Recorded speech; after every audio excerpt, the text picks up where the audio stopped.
Welcome back to Off Ball Takes. This is your host, Yarby Laws, and this is my co-host.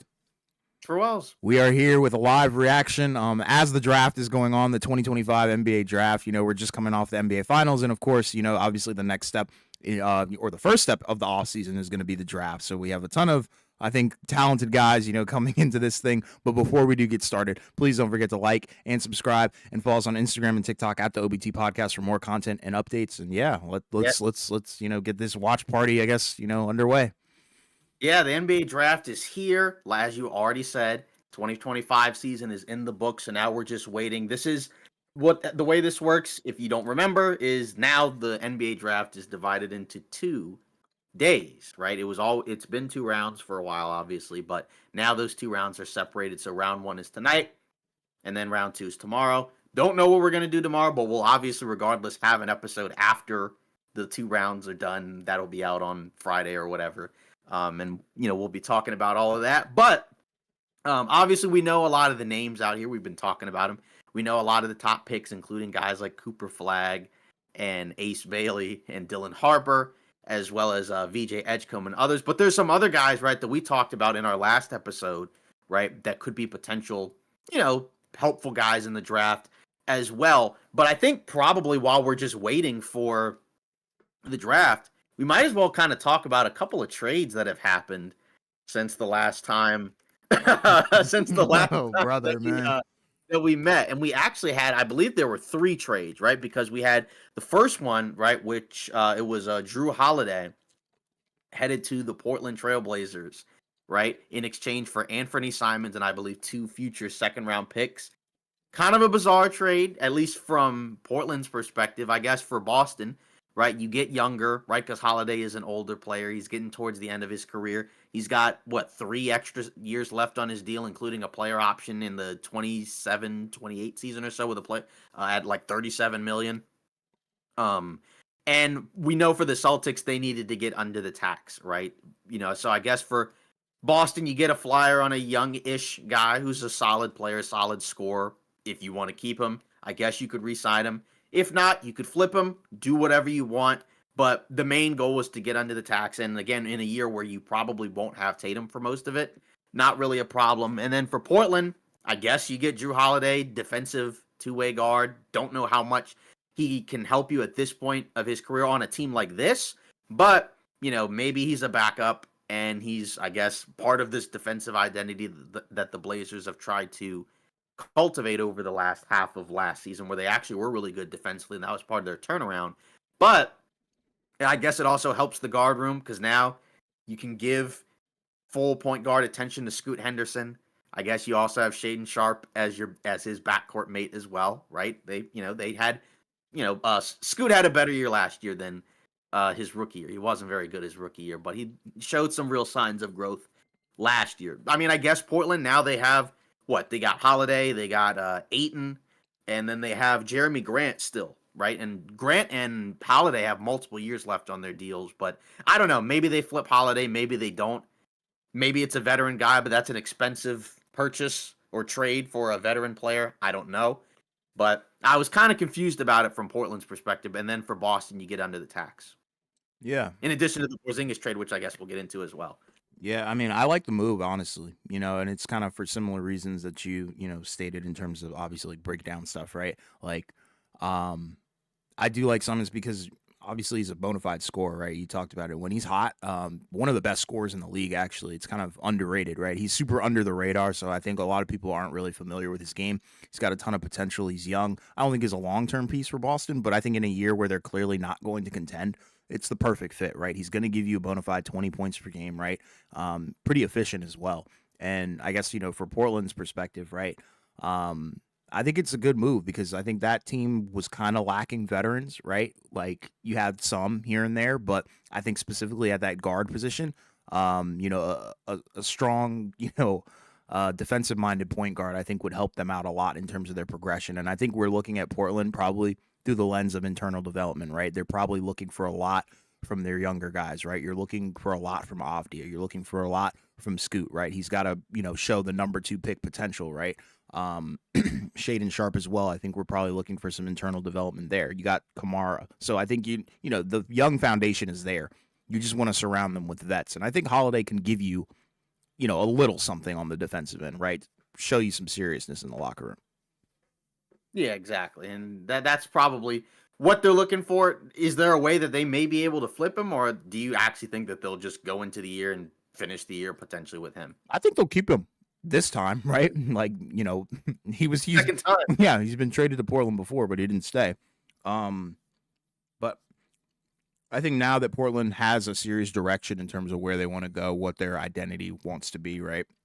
Like you said, very defensive minded team with a lot of athletes and a lot of guys who can really attack downhill. I think Holiday's kind of the perfect guy to, fit into the middle of that.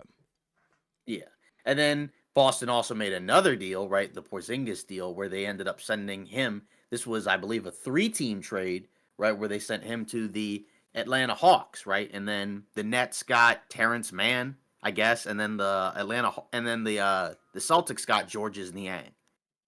So another similar type of deal, I guess, where you're trying to get under the tax. The difference is the return isn't the same. We knew at least one of those two guys you probably weren't getting a lot, just because with Porzingis, he's on and expiring. He's had injury issues, right? So for Atlanta, I guess you're taking a flyer on Porzingis, see what he does, see how this works with a Kungwu, since he was their starting center, or he emerged as their starting center last year over Capella. And then for Boston, you just get under the tax. It's a movable contract. Or I guess they get under the second apron. And then, for the Nets, you get Terrence Mann. And I think they also got one of those firsts from one of those teams. So now they have like 5 firsts. Yeah, I think it's 4 or 5, yeah. Yeah. Now they got 5 first-round picks in the first round to deal with. And that's kind of one of the questions where, if you're Brooklyn, like, do you keep all those and literally draft 5 guys? Or do you somehow consolidate it and maybe move a couple to move up, or trade for somebody? Because they have a lot of different options. Yeah, for sure. I think this one was a more interesting trade. I definitely didn't really, see it coming in terms of the destination, right? I think we all kind of felt that Porzingis could be moved, whether it's at the deadline or whatnot. But to Atlanta is awesome, right? I really like that, for Atlanta. You're taking a gamble, you're taking a good risk, right? And I think it puts you a little bit closer to being a serious team, right? It gives you some sort of, a little bit of semblance of, stability at the center position. Right now you have a real center room that I think, Trae Young could really thrive with, right? Because it's a floor spacing big who can also, be a very good rim protector and has, a decent, post up game. So, shout out to Atlanta for making that move. Shout out to Boston for, very swiftly, right, getting under, this luxury tax and all that stuff. So, I think they've handled it pretty good. I think we all knew that they had to come to terms with, all right, Tatum's out. We're clearly not ready to, go back to, the NBA finals, right? So they've come to terms with that. And I think they did it very quickly, right? Because I think some teams, when injuries happen, right, they stagnate and they don't do anything. And then it kind of ruins them for maybe the next few years versus just one, right? Right. Yeah. And shout out to Brooklyn too for acquiring a treasure trove of, first round picks. Right. And that's where I am kind of curious to see what other moves, if any, does Boston have up their sleeve? Just because there's been reports and talks of teams are calling and asking about guys like Jaylen Brown and Derek White, but as of right now, I guess they've been rebuffed, because Boston doesn't really, as of right now, want to trade those guys unless they probably get back something pretty significant or substantial. Yeah. You think either of those guys get moved at all? Maybe Brown. I think there's a possibility. I just don't know where and what the haul would look like. But it seems like the draft is underway, so we're all waiting the first pick, which we already know is going to be Cooper Flag. But yeah, no shocker there. And obviously, as the drafts, as the guys get drafted and they come in, we'll talk about them and discuss the picks and what we think. I guess before the first pick comes in, do we have any predictions? Do we have any surprises that we think might happen? Right. This year's draft is very tricky, right? You don't really know the trajectory of a lot of these guys because the draft starts at 3, and it's always odd when, the draft does start, a little bit later than, 1 or 2, right? Because there's a consensus number 1 and number 2 pick in this draft, right? So Philly kind of holds all the cards here, right? They could decide to move all the way back and, take on like multiple, first round talents, depending on who trades up, right? Right. That could be intriguing. I think that's a story to watch for sure because they hold a lot of power in terms of how the dominoes will fall tonight, right? Or they could take some elite talent because there's a lot of talent in this draft, right? You got Ace Bailey, who we know has the raw talent. You have VJ Edgecombe, who also has a lot of talent as well. So they could kind of just pivot and take Edgecombe, and that throws off the entire draft from there. Um, but man, oh man, I don't know. Do you think there's going to be a lot of trades? I think there might be a few. Yeah, I'd say that there's going to be some trades just from the perspective of there's going to have to be some teams that if they want to improve their team or if they want certain guys, they're going to have to do something because there's already been reports about, say, for a guy like a Ace Bailey, there's the potential where, say, Charlotte doesn't pick him, right? And they're at the fourth pick, right? Then there may be a chance where, okay, maybe somebody trades to move up to go get him, or maybe like, your team, the Wizards or somebody else may take him something like that. And like I said, Brooklyn has 5 first round picks, and maybe they use all of them. But is that super likely? At some point, they're going to have to probably move at least a couple of them. And then even a team like Houston, right? Like the pick, they're going to use the pick in this draft, but once July 6th comes over, that'll actually go to Phoenix in that Kevin Durant trade Yep. that already happened before. Yep. And I guess we also had the other trade that also occurred, right, with the Wizards and the Pelicans, right, where Jordan Poole going to the Pelicans for C.J. McCollum and Kelly Olynyk. Yeah, I mean, when I first saw the trade, I was like, WTF, man. I thought we could get I'm a Wizards fan, by the way, for anybody new who's watching, but I thought we could at least get one, first round pick for JP because I think we did rehab his value, but I think we could have rehabbed it a little bit more. I would have liked to have moved him at the deadline, but you can't really be mad at it, right? You get a guy like CJ McCollum who's an expiring deal. That's fine. He's a good veteran, I think for sure. He could teach, a lot of the young guys on the team a lot in terms of, getting to your spots, being consistent, because he's been consistent, right? Outside of health stuff, super underrated scorer, especially in the mid-range, right? I'm excited to see how that pairs with Bub and whatnot. And, say the Wizards pick like a guy like Jeremiah Fears. Oh, yeah, then I think, CJ McCollum would be a great mentor for both of those guys. But kind of disappointing in terms of that, not getting the first round pick. That would have been awesome because I think we do need to kind of focus on, assets and hoarding picks like Oklahoma City. But, from New Orleans perspective, I like it, actually. I don't really mind, what they pulled off, right? Because you get rid of CJ McCollum, who had injury concerns. You bring in a guy like Jordan Poole, who clearly showed that, he can put up decent numbers, right, in maybe not such a good situation. So, bring him back to, a little bit more of a serious situation. Not much better, right? New Orleans is not much better than Washington in terms of, the competency there. But, new front office. I think this is a good move, right? Outright. And Jordan Poole's young, right? There's still time for him to develop and learn or whatever. But, yeah, it should be interesting because, where does he play? Does he play, the 2 eventually if DeJounte Murray does return?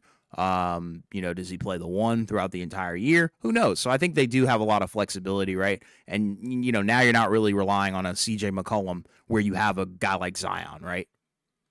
Mm-hmm. Yeah, exactly. And that's kind of, I guess, where you're looking at it. And the big thing for the Wizards is, that they free up all of that cap space, right? Yeah. So they get the 100 million or whatever that they now or will be able to work with it'll be next year. next summer. Right, and that will kind of allow them to clear the books. And we know that free agents don't normally go to Washington, but like you might be able to trade for one, or maybe it'll give you more flexibility. If I guess by that point they'll probably have to.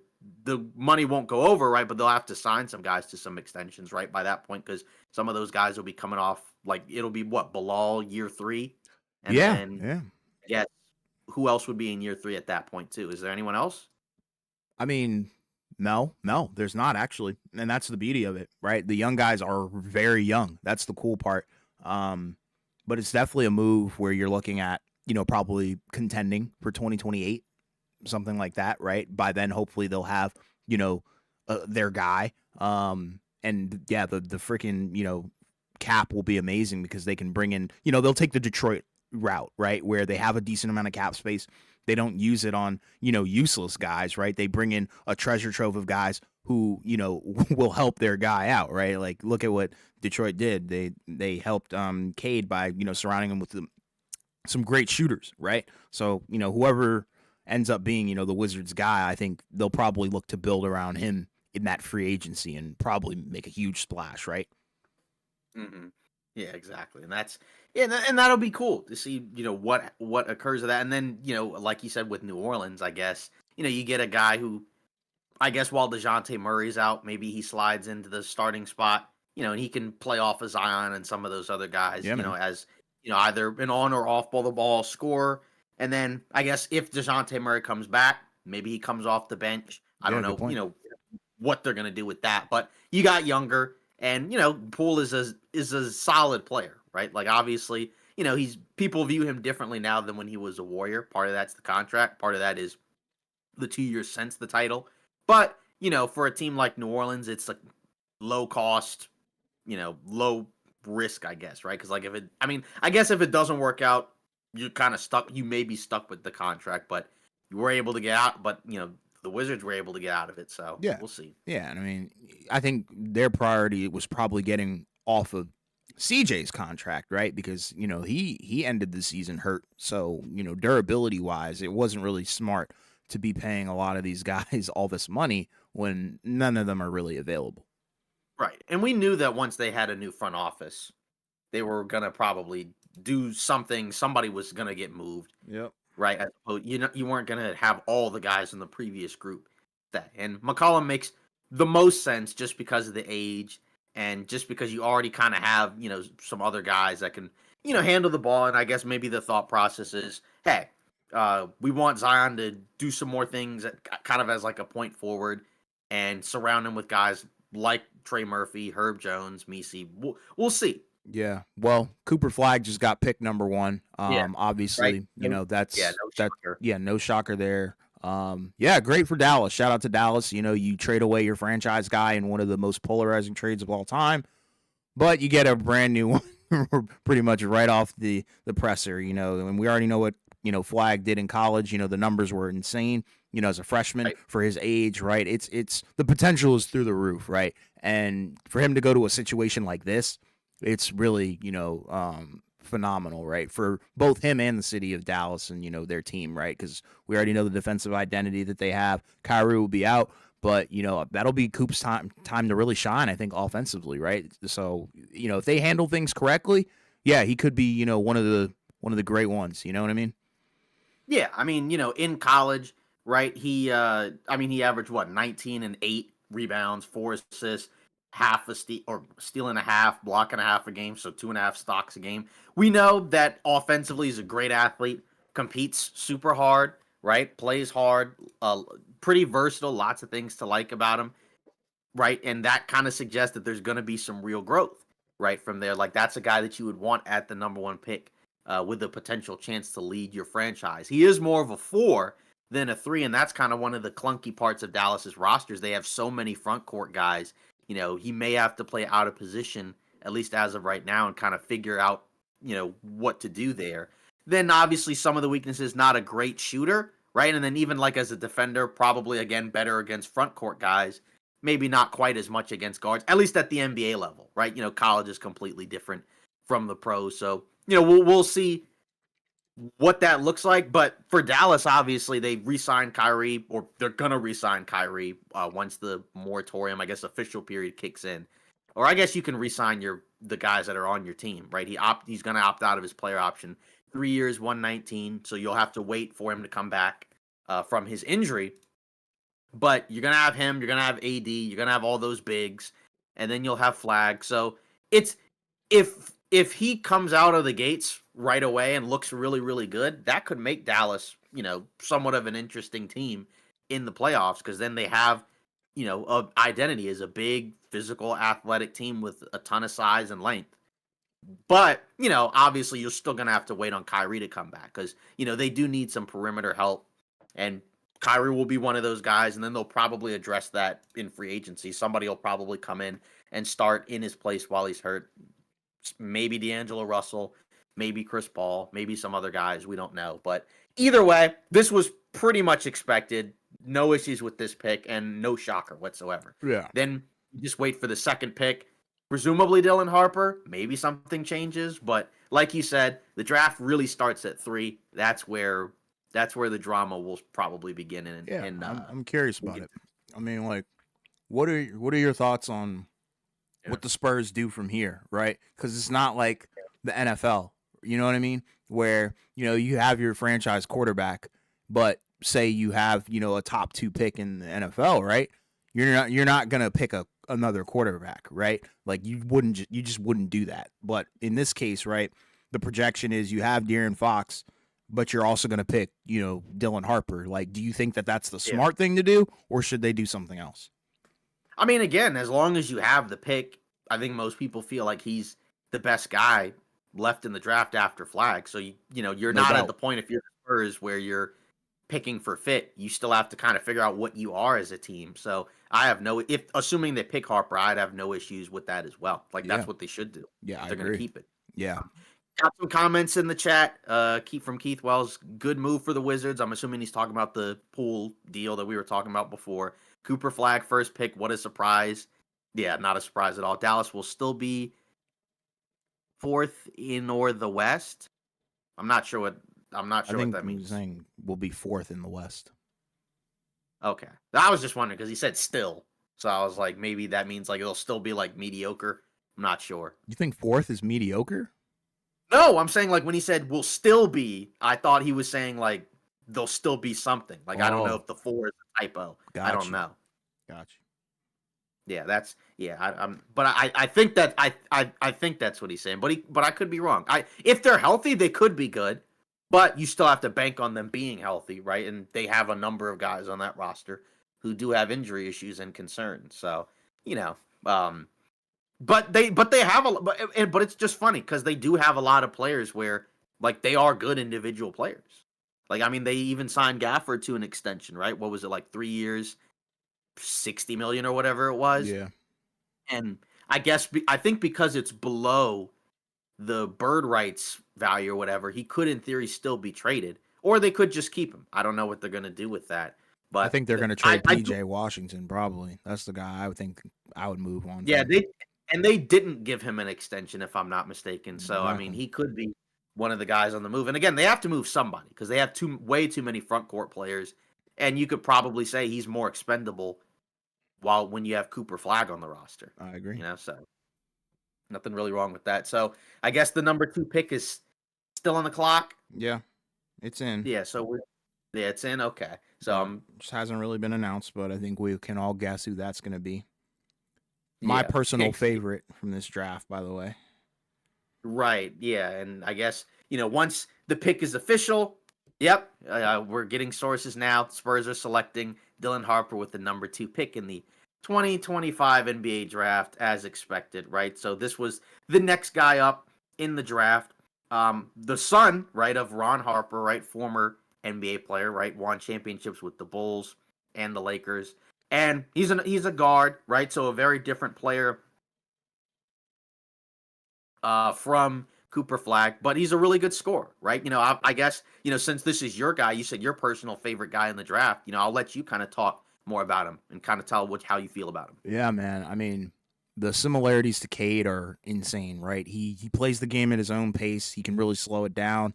He's got the vision. He's got amazing touch. He's got a good mid-range. I think the only thing is the three-point shooting is kind of streaky and up and down, but that's kind of natural when you're that young and, in college still. But, the potential is there. He's a good free throw shooter. And just he has that feel for the game where it just seems so natural, right? Because it doesn't look like he's ever really forcing anything. Footwork is there for sure, right? There's some angles that you look at him when he played at Rutgers and you're like, how in the heck did that happen, right? And you can't judge him, I think, based off of his team success, unlike these other players, because Rutgers, they had a dumpster fire of a season, right? Yeah, they had Ace Bailey and Dylan Harper, but that's about it, right? They had no depth, no sense of structure over there. And both of those guys did miss some time, right? But the cool thing is when those guys miss time, they both stepped up, right? And Dylan Harper stepped up big time when Ace Bailey was out, and likewise, right? The pick and roll feel is wild, right? It's insane. Like I said, the vision and the feel, everything just feels natural. You could definitely tell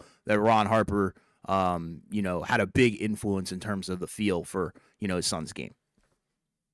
Yeah, exactly. That's what I would say. And again, for him, I think without shoes, they've already said 6'4.5" without shoes. So without shoes, that's pretty good size for a guard spot, right? And for a team like the Spurs, you got Fox, you got Castle, you got Harper. Those are all guards, right? But they all can kind of do different things, right? And they all are kind of different sizes, right? Castle, it's like what, 6'4" or 5" or whatever, right? Harper, is a similar size as well. So you got two bigger guards mixed with Fox as a smaller guard. All decent athletes, right? Different levels of athletes. Castle's probably the best one in Oh terms yeah, of the athlete. yeah, Yeah, and I would also say the best defensively. yeah. So I'm curious to see how all those guys fit next to Wemby, right? But either way, I think this is a really good pick Oh for yeah. the Spurs, and I'm curious to see, how he continues to grow, right? Because again, uh, do you think? Well, I guess the question I should ask is, do we think that Fox actually will be like the long term guard on the Spurs? Well, it's all dependent, I think, on the guy that the Spurs have just drafted. And see, this is my thing. Sometimes I don't like when guards specifically go to very crowded teams that already have a guy, right? We've seen that kind of ruin a little bit of development and stagnate it a little bit. But at the end of the day, if he turns out to be better and project to be better than Fox, shoot, man. I mean, there's no real reason to kind of, extend the Fox thing longer than it needs to be, right? But I think for the here and now, right, Fox is elite, very underrated, right? If he was on a bigger market team, he probably would have been, back to back All NBA, all the accolades and all that stuff, right? But respectfully, I think Dylan Harper is going to project to probably be better than him. I think he has a little bit more of the intangibles, and like I said, more of a modern frame, right? I mean, like Fox is great. He's fast, one of the fastest, if not the fastest player in the NBA. But, I think Harper's got the size and probably will fit what the Spurs really want to do down the line, like in 4 years, right? Because he's so good already. Hopefully he'll be good in the league. But 4 years down the line, I think that's where we'll probably see, all right, make a decision, Yeah. right? Yeah, and I think this is the right decision for the Spurs anyways, right? Because there was discussions about should they trade the second pick in the draft, right, potentially for like a Kevin Durant, and I think this was the right move Big for the time. Spurs. Yeah. Yeah, just because again, like I said, you still don't really know what your team is, and who your main guys are at this point outside of Wemby, even Fox, right? Like for now he is, like you said, but potentially down the line, maybe one of those guys is better. It'll probably take a minute for them to get down that spot, but I don't think they have to necessarily push their chips in to get Durant as of right now. I think the Spurs are in a good spot, and that was kind of why, even though it would have been interesting, I don't think we liked that destination as much for Durant, right? We Sure. preferred the Rockets. Yeah. So now I guess is where the real fun comes in for the draft, right? It's the third pick of the draft, right? And this is the Philadelphia 76ers. So this is where we don't really know what the Sixers are going to do, right? Because, unlike the Mavs not unlike the Mavs, unlike, I guess, the Spurs, right? The Sixers went into last season with title aspirations, right? They had Embiid, they had Paul George and Maxey and all those other guys, and they barely played together. They weren't able to stay healthy, and they just ended up being horrible. They got lucky, they got fortunate because they were able to keep that pick in the draft, but we still don't really know what they're going to do with it. My guess is, at least as of right now, they probably use it. But with all the talk about for a while, Ace Bailey seemed like the third guy, but now a lot of people think he probably won't go third overall, and that Philly probably will take somebody like a VJ Edgecombe, right? Who I guess is viewed as a completely different guy, right? He's more of a guard, but I think they like a lot of the other intangible stuff from him, especially the defense and the athleticism. Whereas Bailey, I guess, is kind of viewed more as like a scorer, and you don't really have to have that on this Philly team as of right now, I guess, just because, you got all those other guys. I mean, Yeah. again, I like to usually prioritize talent, but it looks like, according to sources, right, Jake Fisher and others, it sounds like VJ Edgecombe is going to probably go number 3 overall, which is kind of what we felt like it sounded like it was trending towards. Yep. I think this makes So, total sense, right? You get because BJ Edgecombe's motor is wild, right? If you watch, his highlights, and not even just his highlights, just small snippets of the games at Baylor, right? Athleticism translates to defense, and that's kind of the best way to describe this guy, right? The shot isn't there right now, but it can be easily, and I think it adds a lot of guard depth to an already strong guard room, right? And that's what this team really needs is, I would say, probably depth and maybe like a more 3-and-D wing. But man, you can't hate on this one at all. I think this is a great pickup. yeah, and I think for Philly, it's going to be fun just to see what happens because, like you said, they have a lot of different guards because you got Maxey and McCain, right? But on paper, right, that's kind of a small, mostly offensive-minded backcourt, right? But then you got Quentin Grimes, who I guess they're probably going to re-sign in restricted free agency. We'll see what happens with that. Now they just drafted Edgecombe, right? So that's 4 guards, right? But the bench guys, right? Well, I don't know which one is going to come off the bench. We know Maxey will start, but you have like a decent mix of like guys who can score, guys who can defend. So, and some guys who are good athletes, right? So that's, like you said, a good combination to have with Embiid, with Paul George, and all these other guys. It's just a matter of can they continue to get some other forwards, right? What do they do with Gorsha, Yabusele? But the individual player, yeah, I think this is a good pick. Like you said, high motor, great athlete, one of the best in the draft, especially in terms of the high draft picks. And, Philly didn't have a lot of that. They weren't very athletic. They had a number of older guys on the roster too last year. So, some of those guys, I guess, will probably be back, but they won't be as crucial to the rotation. Like, you probably won't have to have Kyle Lowry or Eric Gordon play quite as much as they did last year. And replacing them with a guy like Edgecombe, that's good. Yeah. And I guess for Philly, you could also say, hey, they may have a chance to potentially, if they're healthy, be a really good team in the Eastern Conference, right? Because we know the Celtics are going to take a step back. Indiana's going to take a step back because of the Halliburton injury. I guess Boston, the Tatum injury too. And after that, right, Cavs are really good. Knicks are really good. But nobody's going to automatically say that those teams are guaranteed to come out of the conference. So maybe Philly could say, why not us? But the problem is it's very hard to trust them from a health standpoint. Yeah, for sure. I agree with everything you said. Yeah. Now we move to number 4, the Charlotte Hornets, right? So for them, obviously, they've been all over the place in terms of the last several draft picks, right? The issue for them last few years is nobody can stay healthy, right? LaMelo Ball is their franchise guy, but unfortunately, he can't really play enough games where you can really feel good about him being a real franchise guy. And now he makes big max money, right? I think he's a $200+ million guy. You like some of the other players that they have on the roster, right? Like Brandon Miller. That looks like a pretty good pick. But again, he's had some injury issues himself. And then, you also have Mark Williams, who could have been traded, right? He could have actually been moved to another team. He could have gone to the Lakers, but they ended up not doing that trade.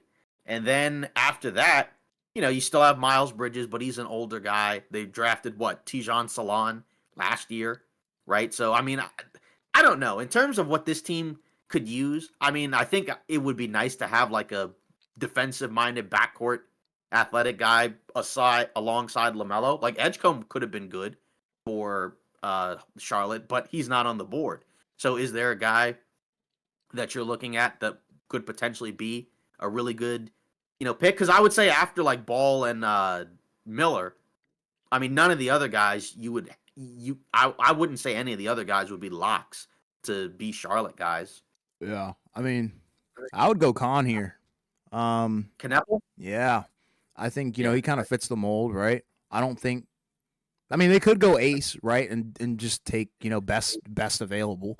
But I don't know. I think Khan fits the system a little bit more, right? Because he can kind of defend, but he's a really good scorer as well, right? And he has a good feel for the game. Played alongside Cooper Flagg at Duke. So, there's a lot of potential for them to kind of swing or, take somebody underrated, right? They could go straight defense and pick Colin Murray-Boyles, right? A guy who literally has little to no offensive bag, respectfully, but is arguably the best defender in this draft, right? They could pick Malawach, right? Completely move on from Mark Williams, and that could, signal some things, to the rest of the league, right? But I don't know. I feel like Charlotte's not really in the position to take best available. I think they should really take fit. But it's kind of hard to do that when every year they just get freaking decimated with injuries, you know?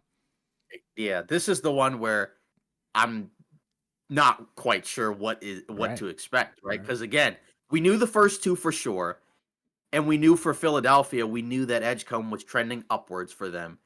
But now that we're at four, this is kind of where it's probably going to start getting all over the place. But I is there anybody where you're kind of like just don't take this if you're Charlotte, or you just kind of just like you need somebody? Um, I wouldn't take Ace. I think it would be a little bit too much redundancy, right? You already have two great scorers, Brandon Miller, super underrated. You have LaMelo as well. I just feel like those three guys on the same team. I don't think there's enough ball to go around, right? And realistically, Ace Bailey, we got to be real here. Yeah, the talent is there, but he's also a project, right? And I don't think Charlotte can really afford to add another project onto something that just hasn't really materialized yet. So I think they should kind of take a serious step and go more structure and pick a guy like Con Knipple. I think he fits the system for sure. So don't draft Ace Bailey here. That's what I would say. Maybe even trade back. Why not? Yeah, this we're starting to get to the point where I wouldn't be surprised if one of the next couple of teams potentially trades the pick, depending on who's available, right? But like Yeah. obviously we need to see what Charlotte does, but but I am curious. So let's see.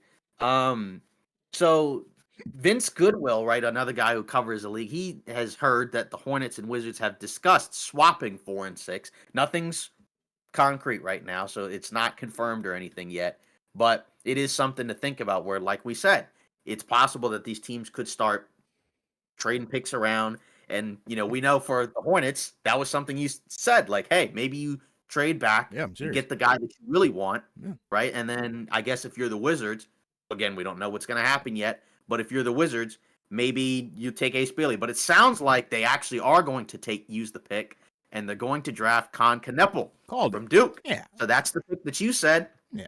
That's the guy that you kind of suggested should be the guy that they pick, Yeah. right? It only makes sense, right? 3-and-D. Right. That's what they Yeah, need. exactly.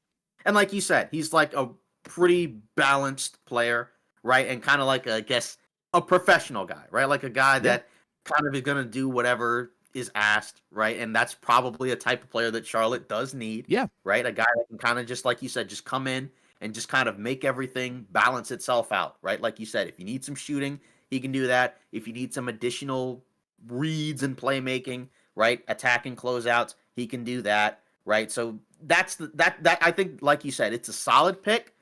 I guess going into this draft, would you have expected them to pick Knepel? I didn't think Knepel was top 5 at all until Right. I Right. heard Ace started falling, and then I thought about it. Well, if he's not going to go 3, he's not going to go 4, so he's either going to go 5 or 6 in terms of Ace Bailey, that is. And I was like, well, somebody's got to fill the need, right? I thought Kaman could have risen, but it seems like he might kind of just stay in that like 7 to 10 range, right? Right. I thought Trey Johnson would be gone by now, if I'm going to be honest, right? He might go next to Utah, right? That wouldn't surprise me. Great shooter, all that stuff. But the Con Knipple one does make sense for this team, right? And that's what you were talking about, right? Think about who they have on the roster already, especially at the guard position, right?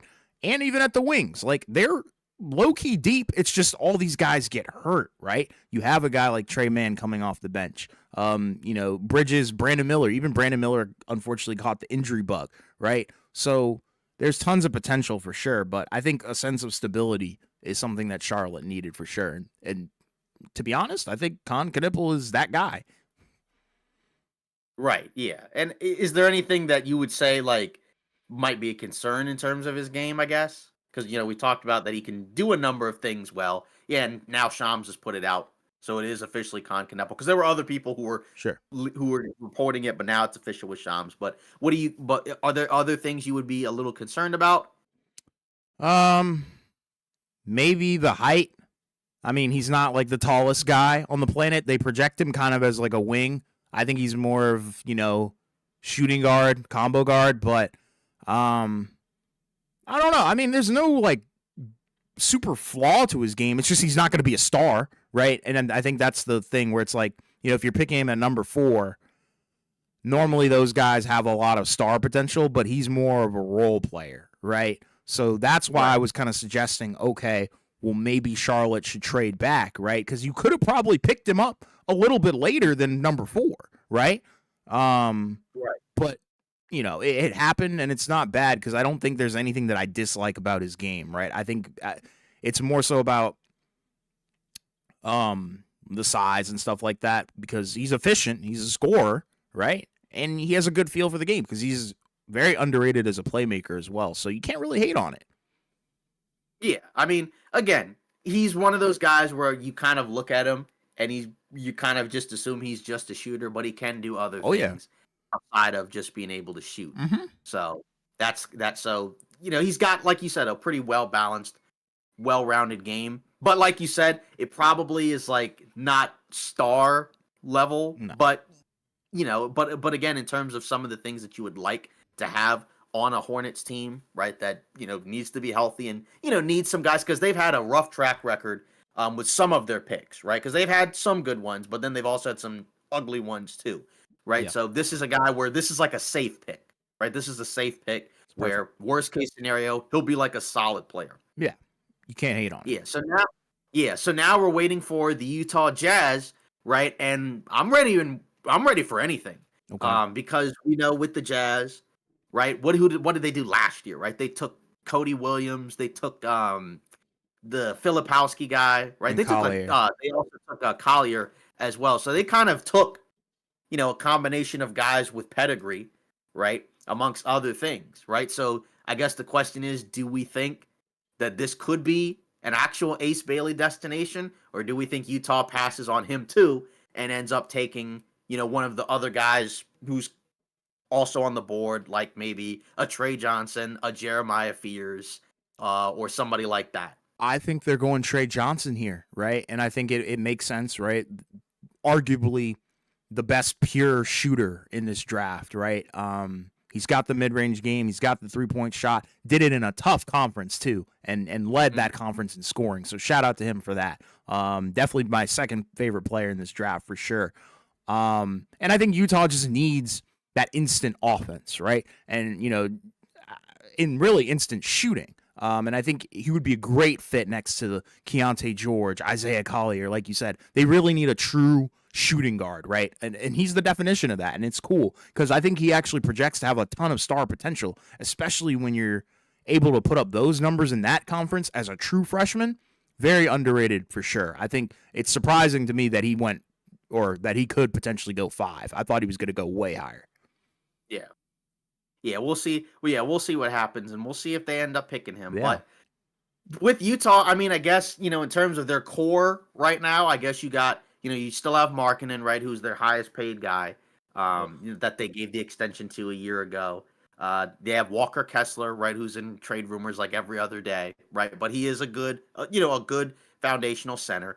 And then after that, right, then it's like a mix of other guys where it's like you mentioned, Keontae George, right, who's like okay, but right now still probably needs to continue to show real growth if you want to believe in him as a franchise point guard. Yeah. Even like a Collier, right? Like he showed some good flashes as a playmaker, but right now he can't shoot.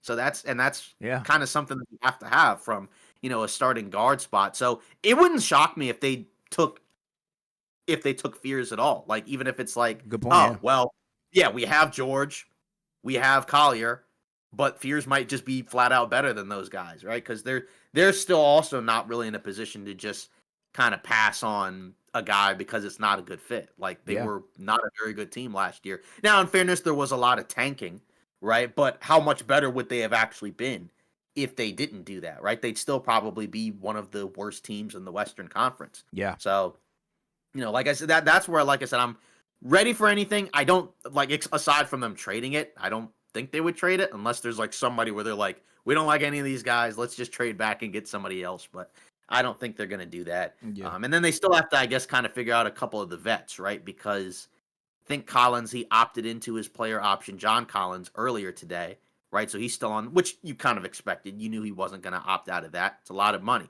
Yeah. But if you're Utah, you probably would like to move him somewhere else just to kind of, continue to free up minutes for other guys. Good player, right? But not necessarily somebody that needs to be on this Utah roster. And then after that, like Clarkson, I mean, he's an older guy at this point, so but he's probably somebody you'd like to kind of move on from. And then I guess Sexton, right? Because again, it's another Mm-hmm, guard, mm-hmm. right? That is a good player, but probably doesn't need to be on that Utah Jazz team. So, but again, none of that would stop me from taking, a guard if that's the guy that they feel like is the best player available. Yeah. You're not going to let, Sexton or Clarkson or any of the other guys, like I mentioned, determine who you're going to Yeah. choose at the guard spot. There's Fear. nothing certain. Yeah, Fears is another good one. I think that makes sense for sure. I could definitely see him being picked there because he's really underrated as a playmaker. Yeah. Best And as of handle in right the now, draft too. yeah. And as of right now, still not really, still no trades yet. We did have one Well, that was before the Shams just broke. Sorry to cut you off, but Shams just broke pretty. Ace Bailey to Utah. Okay, so that was the surprise. That Yeah, was the one there where you we go. were kind of like, no way he goes there, but he actually did Yeah, take Ace Bailey. So that kind of changes, right, some of the makeup of the draft. Now, we expected him to fall. We knew he probably wasn't going to go in the top 3, right? But, Ace Bailey, probably the most polarizing player in the draft, right? So, I guess I'll let you take this one and kind of, get into some of the reasons why, right? Aside from the other stuff in terms of seemingly, I guess, trying to determine where he wants to go. yeah. I mean, I think the discourse started even before he his agent and his camp started pulling strings or whatever. Um, you know, it's interesting, right? Like high school, college, a lot of talent. I'm telling you, like serious talent, right? Like I feel like he's probably the toughest shot maker in this draft, but he takes some horrible shots. What up? What up, Untamed? But he takes the worst shots I think in this draft, right? Contested, he doesn't care. It has a chance of going in, but that doesn't make it a good shot. So shot selection, tunnel vision, it's bad. But I think the freaking upside is wild. You know what I mean? Bailey. Oh my God, Bailey. Bailey Am I Mormon allowed now. to say that? I guess. Yeah, What, a Mormon. Mormon? Well, Mormon why now. wouldn't you be able to say that? But I don't know. I mean, um YouTube sometimes, oh, sometimes I don't know. it's a religion. Um Not.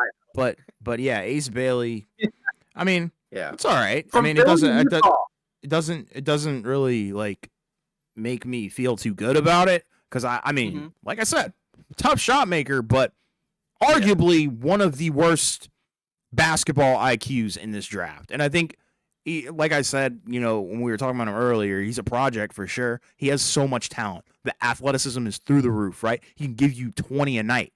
But is that 20 a night really going to mean something? I don't know if he knows how to play winning basketball, and that's what concerns me. Yeah. According to Jake, I just don't want to trade Derek White right now. Yeah, well, we talked about the Celtics stuff before the draft began, and we said that like they moved on from the guys that were the most likely to get moved. After those two, then it depends on kind of just like what are they hoping to maybe get back for the other guys. But I think the thing you're mainly speaking to about Ace Bailey is the upsides are there, right? The highs are very high in terms of his ability to score, his athleticism, his size, his ability to get off the dribble, right? Which is something that's a lot of people want in terms of wings, right? Like it's awesome to have a wing that can score and pull up and shoot off the dribble. That's why the Scoot versus Brandon Miller debates, right, a couple years ago were back and forth, right? Because it's like, oh, you have this smaller athletic guard that looks like he could be really good versus this other complete offensive wing, right? Which is what a lot of teams are looking for. But like you said, then there's some downside to that because it's mainly the scoring, right? There's not as much else on the other elements to his game, right? He's probably not a guy that's going to make a ton of great passes. He's probably No. not a guy that's going to make a ton of great defensive plays. Although he's got the athleticism to go, and get, chase downs, but you'd have to get that out of him. I Yeah. don't think that's necessarily something that he's automatically wired to do. And that's kind of the question with him. I guess Shot the chucker, big man. thing, yeah, and the reported thing is he wanted to go to Washington. That was kind of the reporting that most people said that he was hoping to fall to Washington. So I guess the question is, if you're Ace Bailey, right, is this an ideal spot? This isn't Washington, but it is Utah. And in theory, there's potential minutes, I guess, at that forward wing spot. Bulls No, apparently that want to I trade wouldn't. I either. wouldn't. I wouldn't want to freaking be going to Utah. I mean, like, I'm not gonna get into like the area and stuff like that. Like, we're gonna keep it ball, but like looking at their roster construction, he's not gonna be the number one option. It's very clear that he wants to be the number one option, and he wants to get a nice, good contract at some point, right? And I don't know if he's gonna have the opportunity to do that if they're gonna really treat him like a legit project, right? Whereas in Washington, he would have the green light 24/7. We don't have, a guy like Lauri Markkanen or anything like that, right? Like, he could get any shot that he wants at any point and not receive any criticism for it. Whereas you go to Utah, well, you got to deal with Markkanen, you got to deal with a lot of the other young guys. So it's a different ball game. So I could definitely understand why he would want to go to Washington. Yeah, and then Tame says Bulls apparently want to trade either Zoe or Kobe before the 12th pick. Yeah, it's not surprising. I mean, they have a number of guards on the roster, and let's see. And so if you're gonna do that, I mean, again, none of those guys are untouchable, right? Like for the right price, they could be available. Untame is asking you, what do you think of the new look Wiz? I mean, Since we did talk about that a little bit, but you can, if you want, talk a little more about it before your team picks, because your team is up with the 6th pick of the draft. it's okay. Like, they're definitely acquiring veterans, expiring contracts. It's all good outlook on the future, right? I'm not expecting a whole lot this year. It wouldn't surprise me if they can like scrape into the play-in, but I would kind of honestly gear up for tanking, right? We kind of want to pick our or keep our next pick next year or whatever. Is Malcolm being brought out? I don't believe so. I think they're gonna. Isn't he? Yeah, but wait, Malcolm Brogdon? I'm assuming he's I talking don't about think Malcolm I Brogdon. don't I think he's a free agent next year. Yeah, I think he's. Oh, really? Huh. I'm pretty sure he's still on the team Let me see. because but Let's see. I'm fine with the veterans. Like, these are quality veterans, right? It gives me a sense of hope that the young guys are looking at guys that are serious. They know how to take care of business. Not saying I'm expecting them to win anything next year, but I do expect a different level of development, especially from the young guys, like a guy like Bob Carrington for sure. That's the one I have my eye on. Yeah, I just checked. He's a free agent. He's Okay, an unrestricted free agent. gotcha. Yeah, that's what I thought. Because I remember reading about the Mavs talking about the different guards that they would be interested in picking up in free agency, and one of them that was mentioned was Brogdon, and there were a couple other teams too. I mean, who knows where he goes, but I mean, he's a solid veteran. Just the issue with him is he does get hurt a lot, so Yeah, that's. But if you're talking about paying him a minimum or some type of exception level money, then that's not that big of a deal. It's not as yeah, bad as if you're paying him 20+ million a year. right. So I guess now with the Wizards, right? It seems like Bailey was probably the guy, but it sounds like now they're gonna select Trey Johnson, according to Michael Scotto from I believe Hoops Hype, and I think some other ones will be coming in and saying the same thing as well, right? So there was talk. I think we were talking about maybe Jeremiah Fears, but Trey Johnson, it sounds like, is going to get taken. So you're the Wizards fan. Do you like this pick? You think this is a good pick for Washington? I love it. Coming into this draft, I didn't think he was going to be available. I prefer Trey Johnson over Ace Bailey. Like I said, the pure shooting talent is there. Like, it's phenomenal. Watch the guy, shoot the ball. It's really pretty. Great shot. Horrible finisher in the lane, by the way. I'm sure that can be fixed down the line and with his frame for sure. But him being the two guard for this team would be amazing. The starting two guard down the line. My goodness, and that kind of I think gives me a better sense of direction and what they want to do, right? That means they're trying to convert Bub to point guard for sure, right? Full-time point guard. That would be amazing. But yeah, like, you can't really hate on it. I think this is a great pick. Like I said, pure shot creation, and I think that's the cool part. You could have either gone big or you could have got a guard, and they did exactly what I think they should have and gotten a guard that gives you instant offense. Yeah, I mean, again, you're quote unquote replacing, I guess, the Jordan Poole. No, you're serious. Yeah, that's right. Yeah, offensive production. But like you said, now you're kind of forming a potential backcourt. We don't know if Bub will be the point guard of the future, but at least as of right now, he's the point guard on the roster.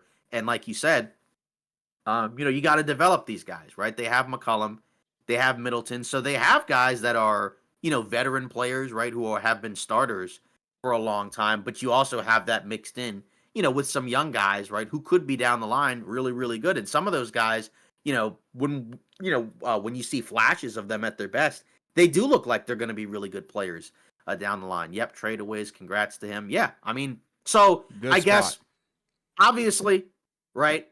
I know you wanted when they did the lottery. I know you wanted one of the top picks. Of course, who wouldn't, right? Who wouldn't want the chance to get like a Cooper Flag or a Dylan Harper? But does Trey Johnson falling to the sixth pick, does that at least help ease some of the blows, ease Yeah, some of the pain? yeah, for Okay, sure. Like I said, right. I'll continue to sing this guy's praises because he was definitely, my second favorite player in this draft class for sure, right?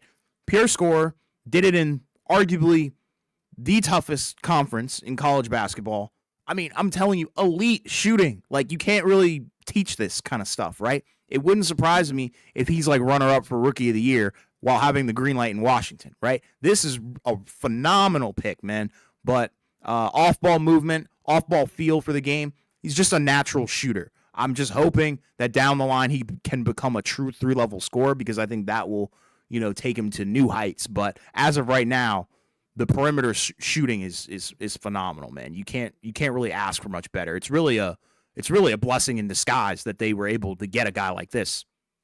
Yeah, and it's like, that's a solid balance of, you got guys like Bilal, guys like, Alex Sarr, who do have length, who do have defense. Keyshawn You got John, George, yeah, Keyshawn George, prototypical 3-and-D wing, I guess you can say. yeah, Trey Johnson, right, who could be a pretty good scorer down the line. And Bub, he's shown some flashes of even having some other things other than just potentially yeah, scoring as well. yeah, Yeah, a lot of exactly. stuff.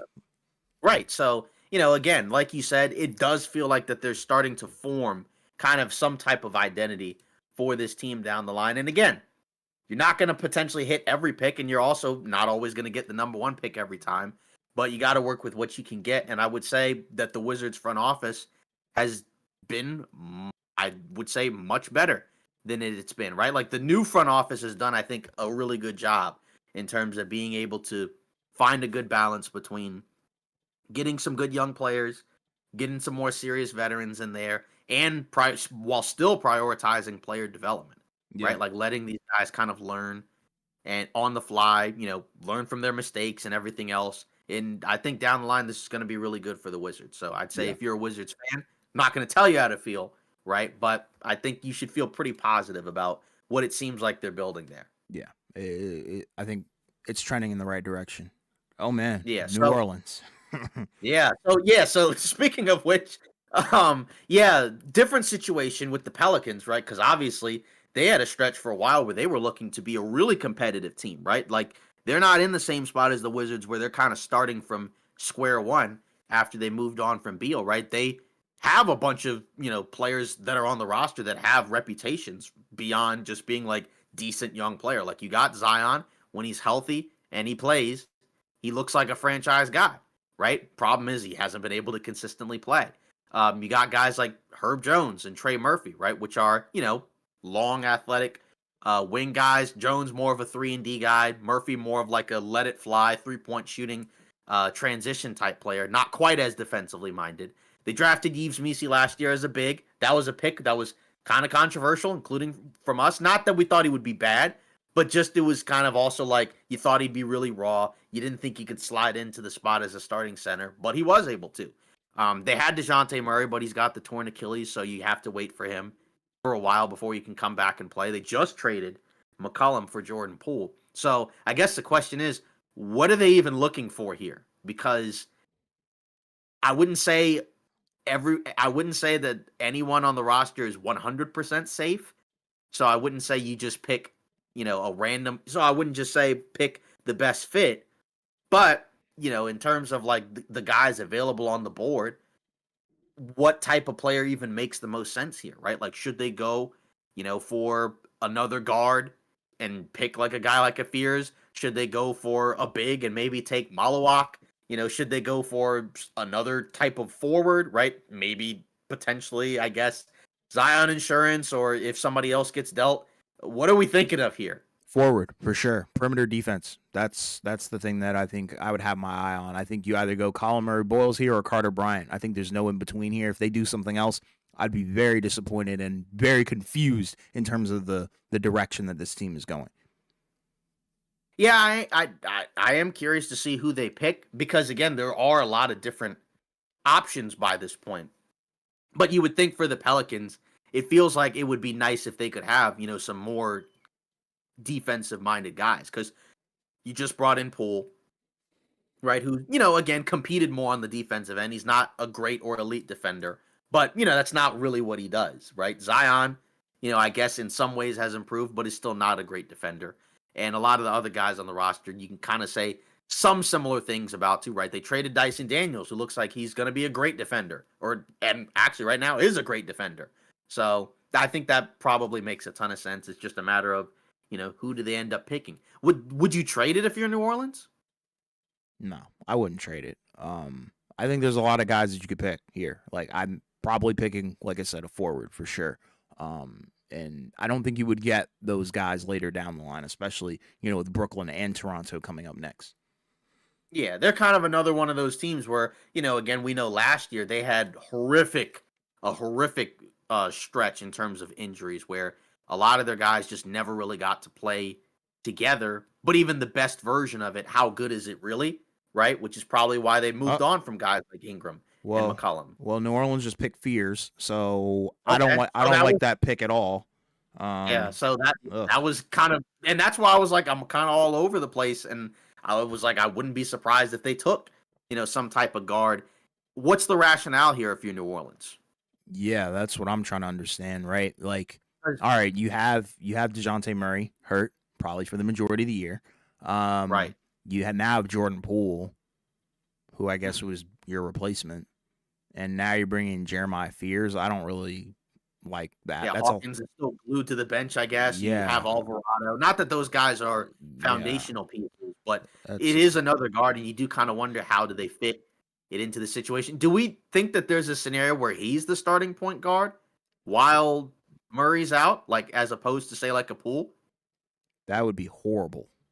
I mean, like I've seen Jordan Poole the two, and it's fine, but I'm with you on Tame. This one is nasty, man. I would have picked Colin Murray Boyles, and like he could have been the next Draymond Green. And I know like that's a crazy comp because Draymond is really good at defense, but that's how good Colin Murray Boyles is on the defensive end. But Right. I 'Cause guess I yeah, guess if the logic is like we got to keep it real here.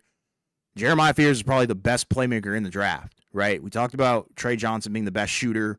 You talked about BJ being the best athlete, right? Now the best playmaker is gone. So I guess if they were that desperate for playmaking and table setting, then hey, I mean, I guess it makes sense. But even then, you already had Jordan Poole and you have DeJounte Murray and, like you said, Alvarado. So your guard room has become 10 times more saturated than it already was. And I don't understand that. like yeah, and like Untamed said, maybe I'm assuming he's saying like maybe a trade where like one of those other guys that they already have could be moved elsewhere, and then they just fit him into the spot where that guy used to be. Like maybe they move Alvarado, maybe they move Hawkins or something like that, and Fears ends up taking the spot. I guess like if we're playing devil's advocate, right? Then like you said, it's a guard that is a really good playmaker, right? Who could potentially have the ball in his hands. Maybe you could have some more pick and roll with Zion, although he seemingly has been even better when he has the ball and he's playing kind of like a point forward type role. So I'm curious to see what that looks here. Would you say like this? So to you, you feel like this might be like the first bad pick, just not necessarily that like the player is horrible, but you don't like the fit. Is this the first pick where you're kind of disappointed? Yeah, I mean, like you said, very high on Fears. Would have liked him to have honestly gone earlier. But yuck in terms of Bad where pick. he's going. Like I would have loved to see him in Brooklyn. That would have been perfect, right? But yuck. In New Orleans, I don't like the fit. There's too much going on right now. And that's kind of the weird thing. A bad fit if no moves happen. Yeah, that's what I was. Yeah, I was. That's what I thought he was saying. Like I think he was just saying like, yeah, if they don't move and reconfigure the roster around, then it doesn't make quite as much sense. And that's kind. And again, like their team is different. It's weird because in theory on paper, when they're fully healthy, they're not like a bottom 10 team in the league. But you would still think, well, let's just still, let's get a guy, that makes maybe some more sense. But do you think he has the most upside of the guys who are available? Mm, I mean, he's the So best. I'm just trying to play devil's advocate in terms of like what they might be seeing. I mean, he's the best point guard in the draft, and I guess that is something hard to pass on. But even then, I think you could have gone a completely different direction and doubled down and helped build, your defensive identity, right? You have Herb Jones, you have Trey Murphy. Why not add on to that and get a versatile small ball big that could help you, mask some of Zion's defensive deficiencies, right? Like that's what I would have done, or even get another wing, another guy to help bolster that, identity up in Carter Bryant, right? But instead they went with a true playmaker. Like I said, no disrespect to Fears, but I just Yeah. wouldn't have picked a guard when your room is already completely filled.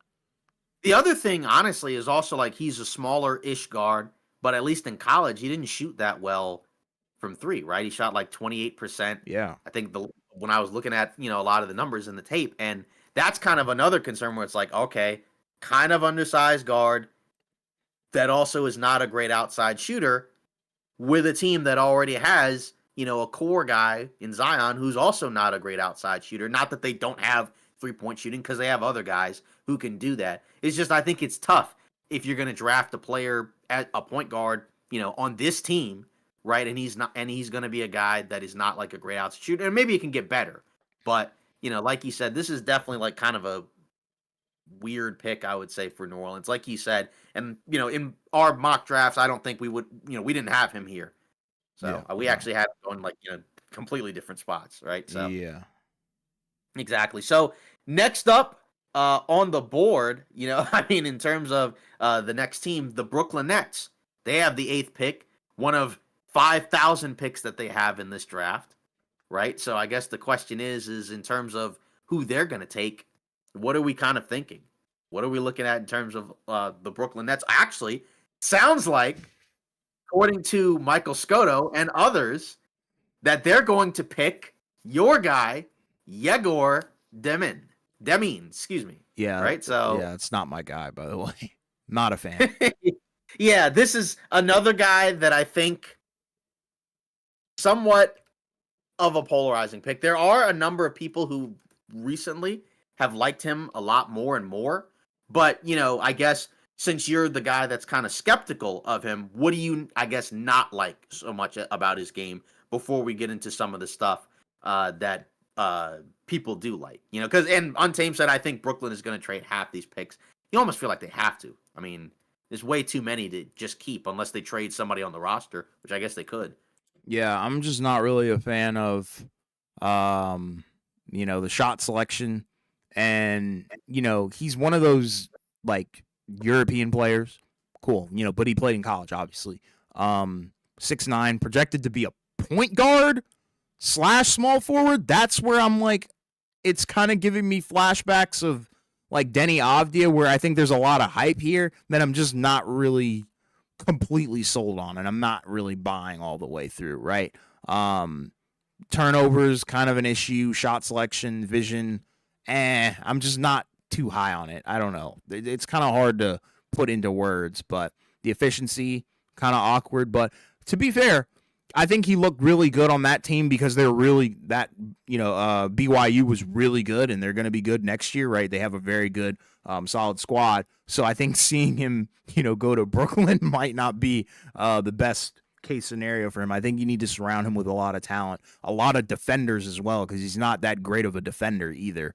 There are holes in his game where I just kind of feel like it's a lot of hype that I'm just not really buying. Yeah, it's funny with Brooklyn. That was a team where there were stretches where they ended up being like a good defensive team.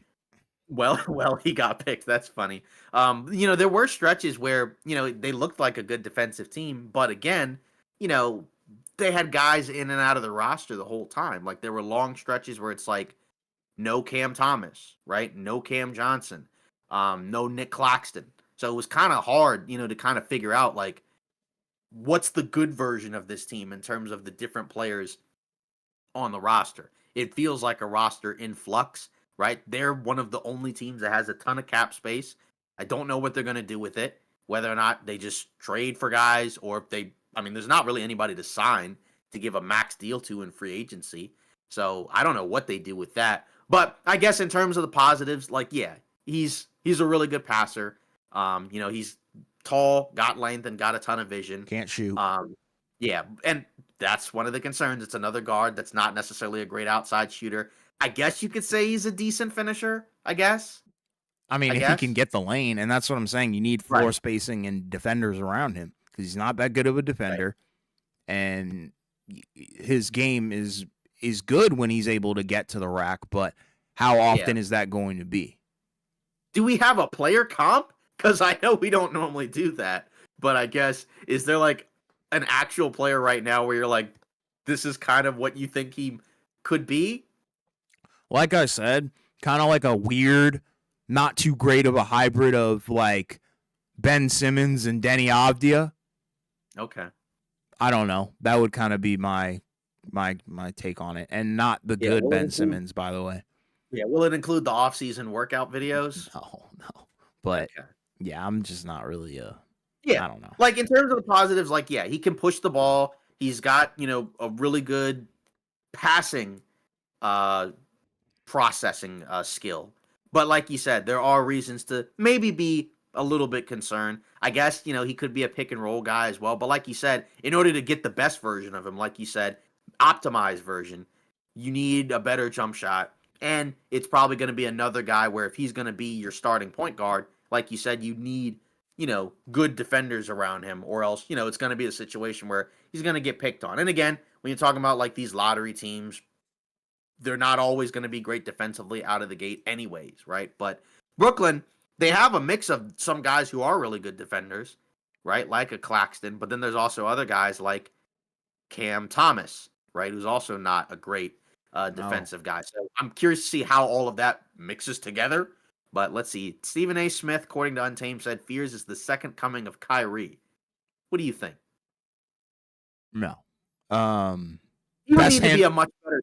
He would need to be a much better shooter. best handle in the draft. If we're talking handle, oh yeah, for sure. I could see that 100%. The guy has the ball on a freaking, thread and needle, but the efficiency is disgusting, right? From 3-point, not really a knockdown shooter at all. So I think he would have to learn how to finish plays, I think, for himself to be more of a Mhm. Kyrie, because I think he's already got the plus side of being able to finish plays for others, if that makes sense. But I don't think he's the second coming of Kyrie. I think he's going to be the first coming of Fears, if that makes any sense. Sure. Yeah. And, I guess more stuff about Demeen, right? 27% from three. And if you want to know, the actual numbers, right? But also from the free throw line, under 70%. So that's usually not a great sign Yep. if you're projecting somebody to be, a good outside shooter that doesn't start off as one, right? Where it's like, can they shoot free throws? If the answer is not that great either, then the jumper probably doesn't have a ton of upside. And like a lot of guys who are not great outside shooters, if he can't get it, then the ceiling is capped because it's very difficult to be a ball handling, guard, right? Or any type of primary ball handler if you don't have a good jumper, unless you're, like 7 feet tall or something like that. Yeah.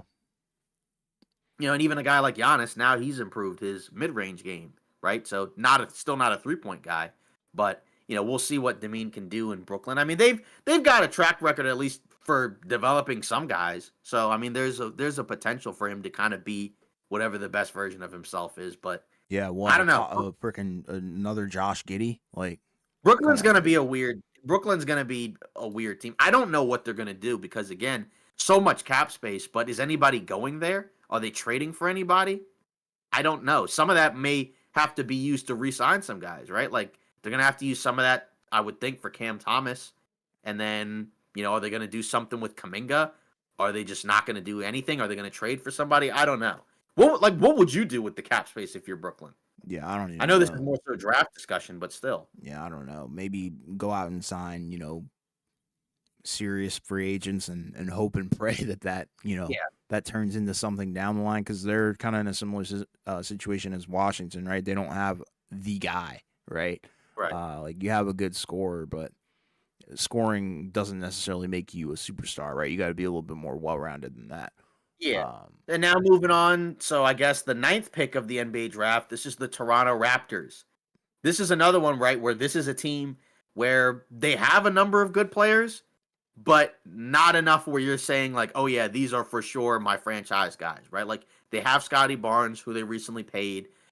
They traded for Brandon Ingram last season's deadline. Now we can call it last season, right? They traded for him at the deadline. He never played for them because he had an ankle injury, and they were trying to tank. They have Quickly, they have Barrett, they have Grady Dick, but again, outside of Barnes, I mean, none of those guys I would say are, oh yeah, those are locks to stay long term. They had a couple other rookies, right? Where what was it? It was the big man. What was his name? um, Shoot, I don't even remember. Yeah, geez, I remember he was kind of like a undersized. He was kind of like an undersized forward last year, and he had a good year for them. I think it was what was his name? Mogbo. That was who that was. Yeah, They had him who had a decent rookie year. Jacoby Walter as well, right? Those were their picks last year, right? yeah. I mean, those guys are okay. Those guys are decent, but this is not a pick where you're like, this is not a fit pick. This to me is again like try to pick somebody really, really, really good. I guess the question is, who is it? I would Right? pick Could this be Fit. the Kaman? Could this be? You said I what? would pick Fit. I would pick Colin Okay. Murray Boyles. Okay. Do you think that this could be a Kaman Malawak And there they destination? go. Colin Murray Boyles, just like I said. Okay. Um, All right. yeah, I just don't think they needed to pick Come On. Like, Come On is good defensively. Don't get me wrong. Arguably the best rim protector in this draft.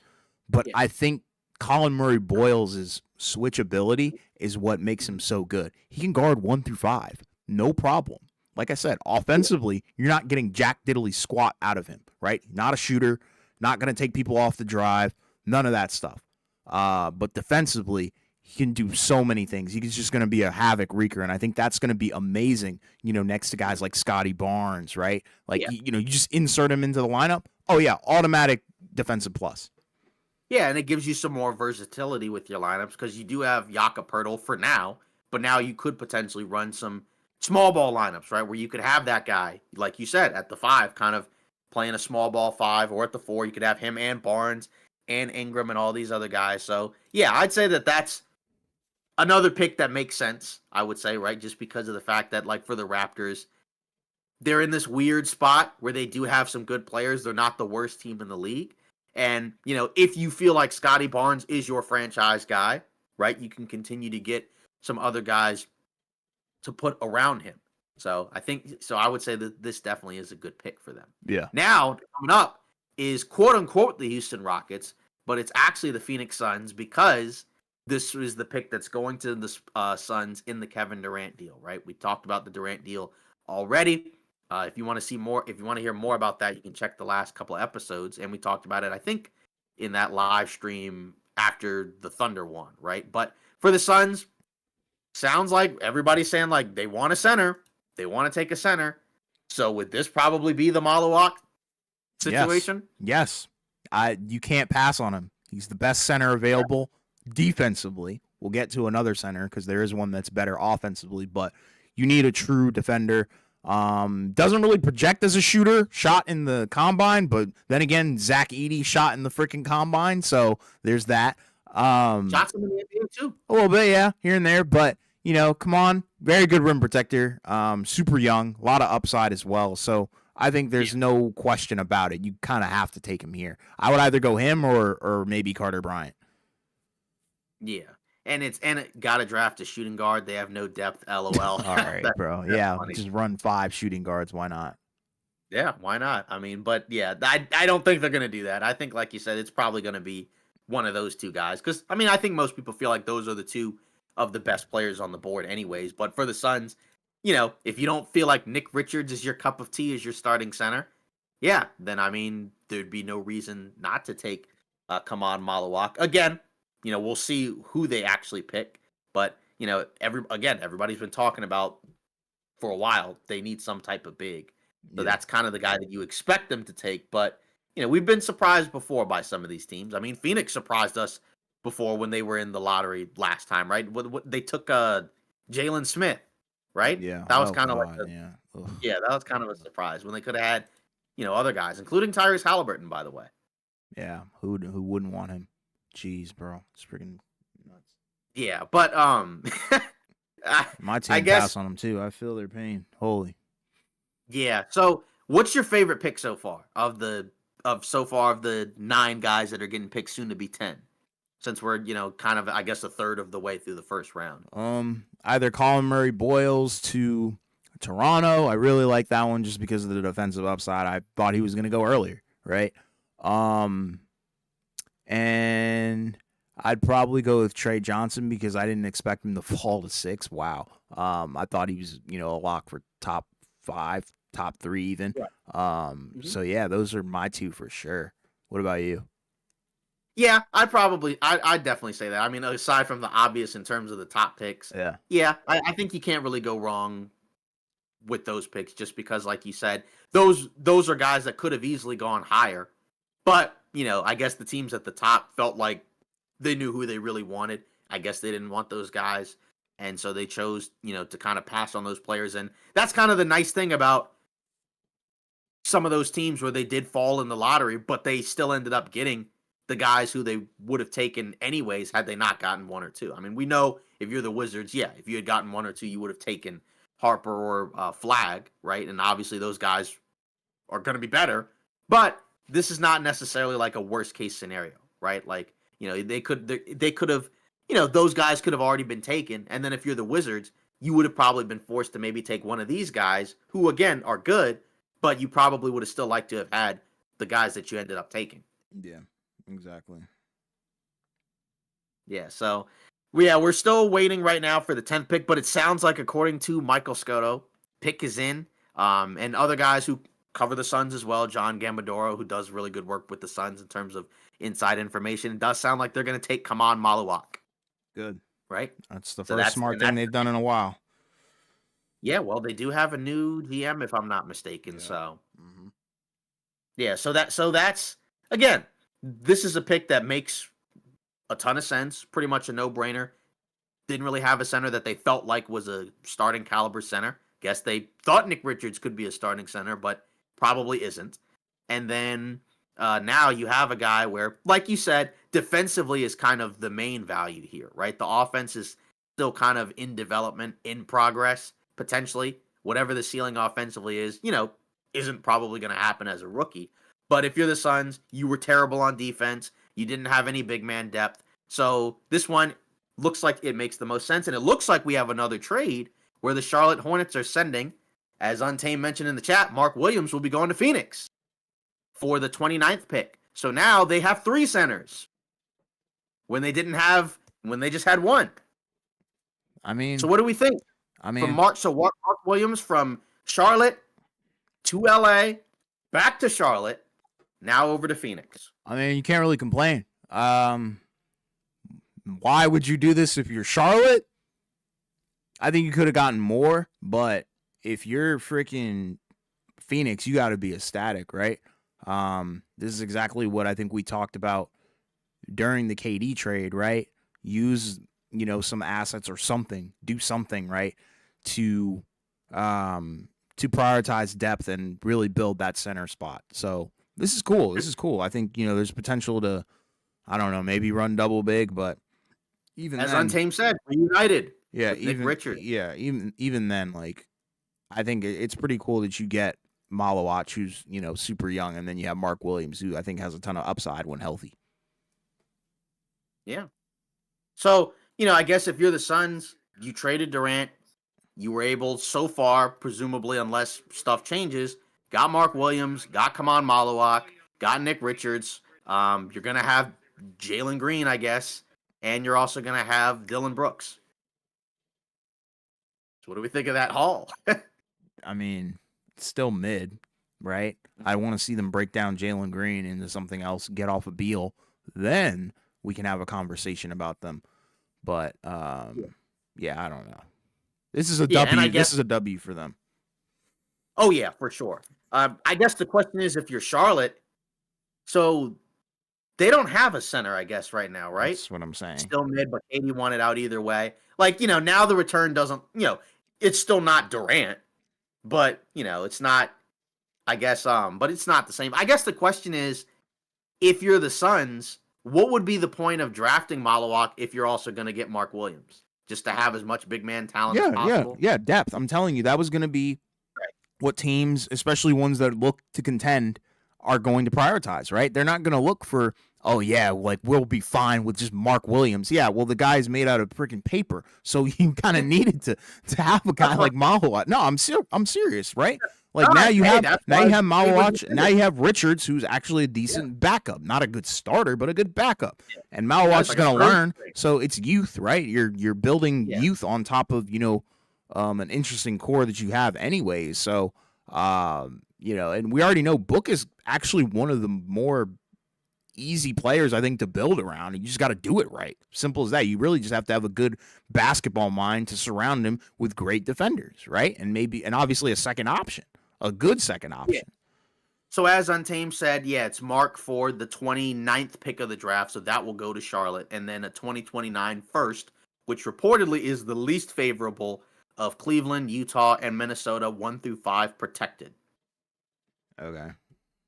Yeah, so that's down the line, right? 2029 is a little ways away from now, but yeah, so that's solid for Phoenix. I guess the thing I'm kind of curious to see now is who's the starting center.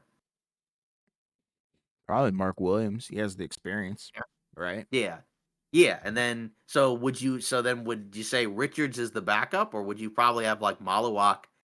Malawak backup. Malawak backup for sure. You got to prioritize his development because I guess rebounding, he's good. Defensively, he's good. I think the question would be, well, can you be a pick and roll option? Yeah. I guess then now the question is, if you're the Suns, could you just trade Nick Richards? You could if you wanted to, but I would keep all three big men if I'm going to be real, because one of them's going down, and I think we all know which one it is. Like, and I'm no like hate or anything, but he can't stay healthy. Yeah, there's a reason why the trade where he was initially going to go was rescinded, because they were concerned about his health. Untamed says trade Nick for a good power forward. Could. Yeah, because I feel like you could get that out of Jalen Green. Just get him out of there, pack him up. Yeah, I don't know. Nobody's really said that the Suns right now are going to do anything with Green in terms of moving him, so he could just. They said they were going to reroute him. I thought that was a report that came out. Well, Gambadoro for the Suns said that they're probably going to keep him, but of course, it's all fluid. Things could change. It all depends on the situation. My problem is that just in the trade machine, I've had a problem trying to figure out where he would go. That would be the issue. Phoenix. Yeah, and again, right now officially it's quote unquote Houston's pick, but it will go to Phoenix, as we all know, in the Kevin Durant trade. So now, I guess we're waiting on. Let's see if they even trade him. Yeah, the report said it, but it's all hearsay. Yeah, like it's all a fluid situation. It can all change at the drop of a hat. Yeah, I would do my best to trade him and Beal. Yeah, today's news could be tomorrow's news and vice versa. Like I'm telling you, just break it down. If you can somehow break it down into good depth, Phoenix actually I feel like would be underrated. Like because Book is that guy, right? All you have to do is just build a good team around him. It's not that complicated. Not into the dynamic backcourt potential of Green and Booker. Heck no, man. With Beal, screw that.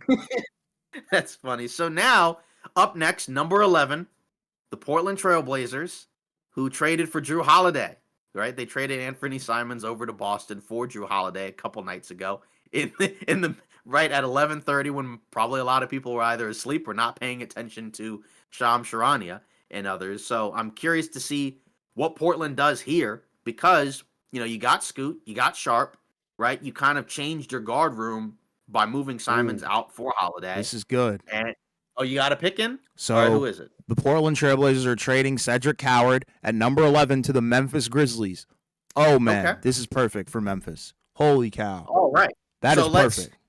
Yeah, so let's break that down. So I guess Cedric Howard, was he a guy that you had projected going right here, around So here. so yeah, kind of like around this area. I know we talked about it. This was a guy whose stock had been rising for Hmm. months and months. Obviously he gave us a very small sample size in terms of, the games that he was able to play in because he was hurt. Oh yeah, don't know. Google him. I'm telling you, he's really good. Offensively, defensively, super well rounded. Right, he was on pace to have a really, really good season. And he's a younger, I think senior or junior or something like that. So he is He's 22. Has a ton of experience. Right, he's going to be an immediate win now player. And yeah, the intangibles are off the chart. Right, he's played all over the place. Yeah, it's going to be fun to watch him in the league, and I think that's a perfect fit for Memphis, especially a team that is lacking a lot of wing depth, right? So, yeah. and people actually had him projected like a late first round, not even a lottery Oh pick, yeah. which is There was hilarious. But some. the trade up, I Yeah. think, signifies the talent is real. Yeah, I did see that he worked out for the Memphis Grizzlies earlier this week. Yeah, So that was, so now they get the guy. They just traded up to get him. I mean, yeah, like you said, he's like a solid, very balanced, kind of wing type player. He's got super long arms, right? yeah, Which is, he's listed as, I think it was 6'5" or so without shoes, right? But kind of like a biggish 6'5" without shoes. And he's got super long arms. It's like a 7'2" wingspan. yeah, And he shot, I think, 38% from three in college. So he's a good 3-point shooter. He's got defensive potential because of the long arms. And we talked about from Memphis's perspective, like the weakness for them for a while was the lack of wings, even though they had, dynamic guards like Desmond Bain, although he's gone now. Then obviously you had Jaren Jackson Jr. When Dylan Brooks was sent out, then you're like, okay, you don't have a lot in terms of wings, which is why they took Jalen Wells, right? So now you got another guy that you can put in there. So now, hey, you got Ja. We'll see if KCP bounces back. Jalen Wells year 2 whenever he gets healthy with Coward, and then Triple J. Presumably they'll give him they'll re-sign him at some point when he enters free agency next year. We'll see what Edie looks like when he comes back from injury. So solid group of guys. I mean, again, uh, probably not going to be a championship level team, but you would expect them to be in the mix at least as a playoff team. yeah, for sure. So we'll see what happens there. But I like it. I like it for the Memphis Grizzlies. Did they say what Portland is getting? Not Because I yet. don't No, think I saw that when I saw the no, reporting. no. Yeah, it just said that. Yeah, so maybe I don't know. Maybe they swap picks.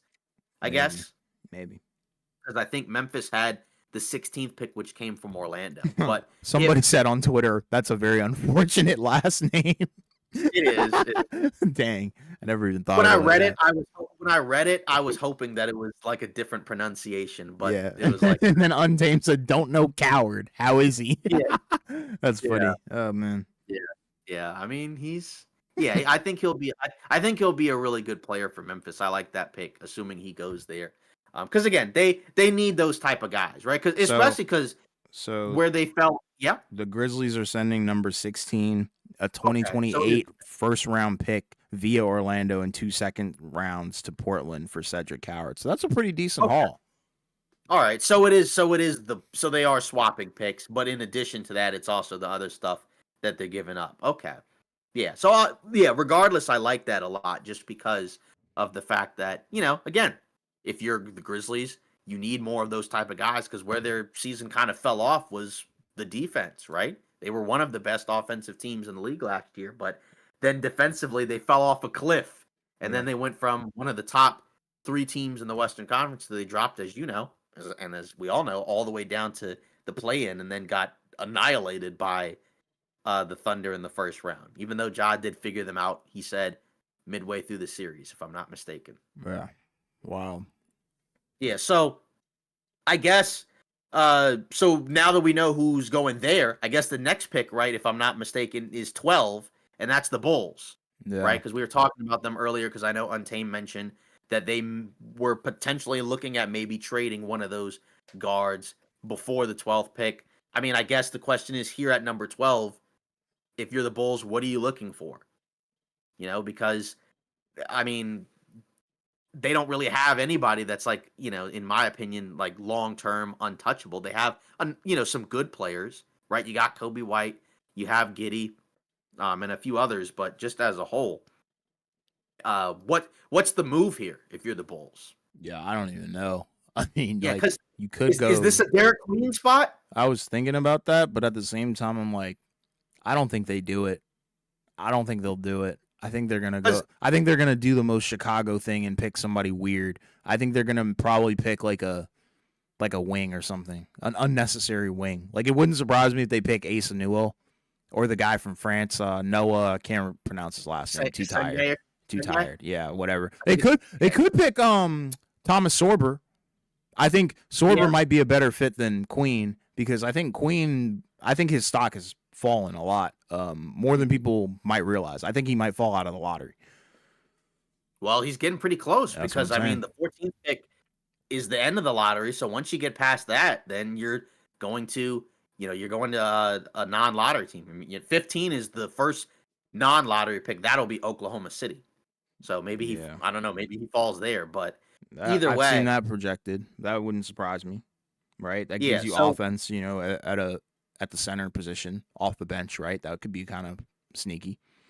yeah, new draft pick Ace Bailey said he was excited to go to Utah. Had no idea they were interested in him, and he had never been there, but was ready for the hot and the cold. And it sounds like they're going to draft Noah Asenge, with the Figured, 12th pick. figured. Yeah, Not a so fan. Not a fan. If I'm gonna be real, I don't like the you're talking fit. about the fit. The fit? Yeah, you don't Yeah, like. yeah, Do I you like like the the play? player. Yeah. I honestly thought he was going to end up in Washington in some odd way, right? Maybe like Right. have a French trio or whatever. But Yeah. no. In all seriousness, like I think he's a great player. Like, don't get me wrong, Yeah. not what Chicago needed. I Right. I would have gone somewhere else. And if I was going to go wing, Carter Bryant or maybe even Asa Newell, but hey, Yeah. they're doing the most Chicago thing here, and that's exactly what I thought they were gonna do. So, ugh, Right. Yeah. yuck, That's the benefit of kind of knowing what this team does, exactly. and it's so bizarre because it's like this is kind of the weird consequence of the Bulls being kind of just a middling team for a while, right? Because to me, they're not really good enough to just be like, all right, let's just take so and so right here and we're okay. Like they need somebody to kind of stands out. Like right now, a lot of people would be like, it's either Kobe White or Josh Giddey. That's like their best individual player, and that's not really who you No, want to be the best player no. on your team. Like it's fine to have them as one of your better players, but not the best player. And it's weird because like when you look at their center spot, like Vucevic is there. He's an older guy, so we know he probably shouldn't be there long term. I believe he's in the final year of his deal. And then like none of the other bigs I would say are like locks to stay there long term because you're talking about what Zach Collins, Jalen Smith, like those guys are all right, but I guess they're like, oh, we have too many bigs, so we're not taking a big, and then I guess that's another forward who will play alongside I guess Matas Bucelis as well as Pat Williams, I'm telling you, you can't make this up, man. You can't make who this up. continues, yeah, who continues to be on the roster. Did I Despite literally not call this? Like, yeah. wow. So Okay, we did get from Shams a trade. Sounds like the Atlanta Hawks are trading the number 13th pick in the draft to New Orleans for the number 23 pick and an unprotected 2026 first round pick, most favorable of New Orleans and Milwaukee. So now New Orleans will have somebody else to draft as opposed to the Hawks, who, did take Porzingis back in a trade, and we'll see what they do with that. So I guess the question is, with New Orleans having another pick in the lottery, who are they going to take? they're gonna take Kasparis, Jackie Jonas or whatever. I'm kidding. No, they wouldn't take another guard, but hopefully not. But you never Oh, know. they might. Yeah, Yeah. exactly. They might have 7 guards, for some reason. But no, in all seriousness, I would go wing here. I'm gonna go with my guy Carter Bryant. I Carter think, Bryant. Carter yeah, Bryant. I Yeah. would say Carter Bryant is best fit in my opinion. But it wouldn't surprise me if they do a New Orleans thing and decide to take, I don't know, Derek Queen. Who knows? Like, it really wouldn't surprise me. But oh man, this could be interesting. Yeah. And Daryl Morey says Joel Embiid very engaged in rehab, expected to be ready right around training camp. So that comes from Daryl Morey. Yeah. Well, what did James Harden say a couple years ago? Daryl The Morey is a man is a liar. liar. Yeah, that man is a liar. Oh man. I Oh can't believe jeez. this. If you guys are watching the draft, like, obviously the draft is a little bit behind. So, the Yeah. video is a little bit behind from our stream, but it is. No, I'm sorry for the mic peak, but You're good. when they showed them drafting Noah Senke, the Chicago fan freaking face palmed. I'm telling you, Here we that's a go. bad pick. Here we go. New Orleans is trading up to number 13. This is from Jake Fisher to select Derek Queen Like out I of said, Maryland. So yeah, there you go. good pick. He gets to stay in the lottery. Good pick. He falls to New Orleans. It's another big, but it's okay because of the fact that outside from Misi, you still don't really have anybody where you're like, this is our long-term big of the. I mean, Misi was good, but like I guess he and Queen can compete for minutes, right? Because the other bigs they have the guy coming from overseas. What was it? Carlo Matkovic, I think was his name. And then they moved Olenek. So that opened up another spot for a big. So no real issues with that.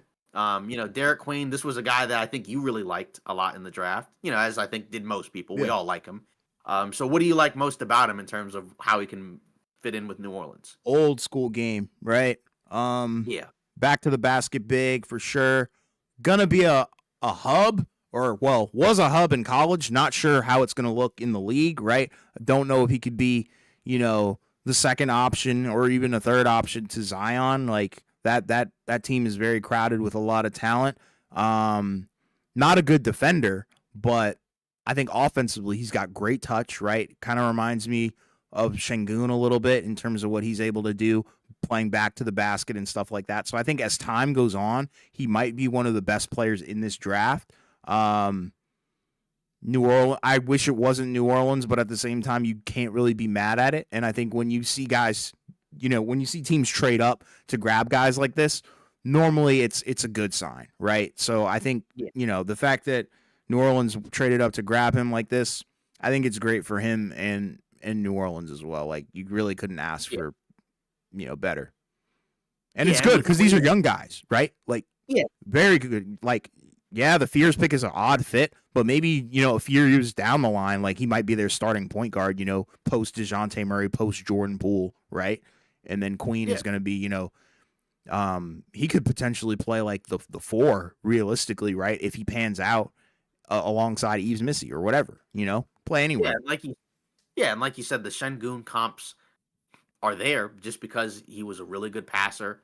And like he said, he can, in college he was a hub. It may not look like that as much in the NBA, because not as many players.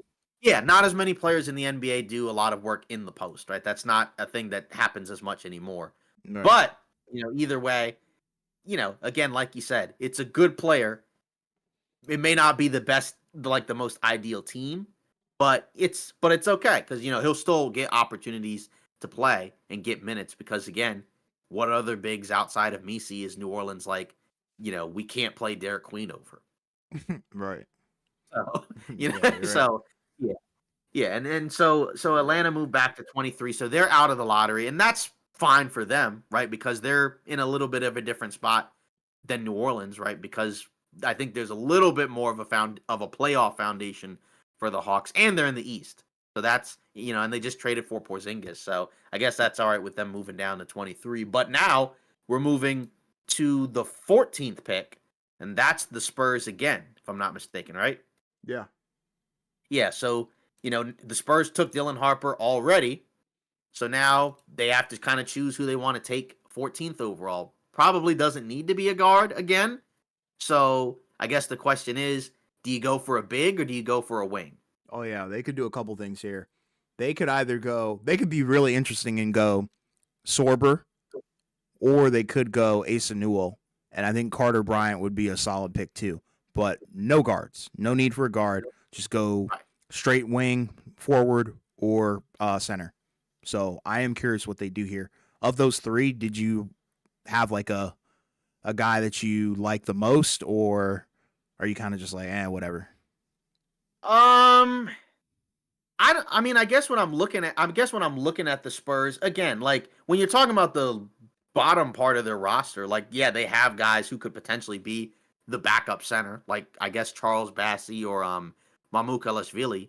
But again, they're still not guys where you have to be like, well, we don't need to take a backup center. Like you could just get a guy in the draft who you have long term. So, Sorber, I would say either Sorber or Carter Bryant. I Okay. mean, I guess if we're talking about forwards, I mean, outside of Devin Vassell, Harrison Barnes, Sohan, right? But like Barnes is older, so he could just be a trade piece at some point. And then Vassell is kind of like a mix of like a 2-3. He's not really like a 3-4. Yeah. So you could just that's where the Carter Bryant one could work too. Yeah. Because then because Sohan is like I mean like they tried to play him as a point guard at different points, but he's like a 4. You know Yeah. what I mean? Like, Yeah. and I like, but is he 4-3 or 4-5? Because it Oh, feels a little bit 3-4. Yeah, yeah, yeah. Like like, would you want Sohan as a small ball 5? No. Like, probably not. Maybe I think he's a little, offensively, but yeah, defensively, no. right. I think you probably prefer him as like a 4-3. So, I guess, like I said, I would say one of those two guys, either Carter Bryant or Sorber. Yeah. It's just a matter, but I wouldn't complain if they took either one, because again, like I could see them going for a forward if they like the centers on their roster outside of Wemby. Yeah, for sure.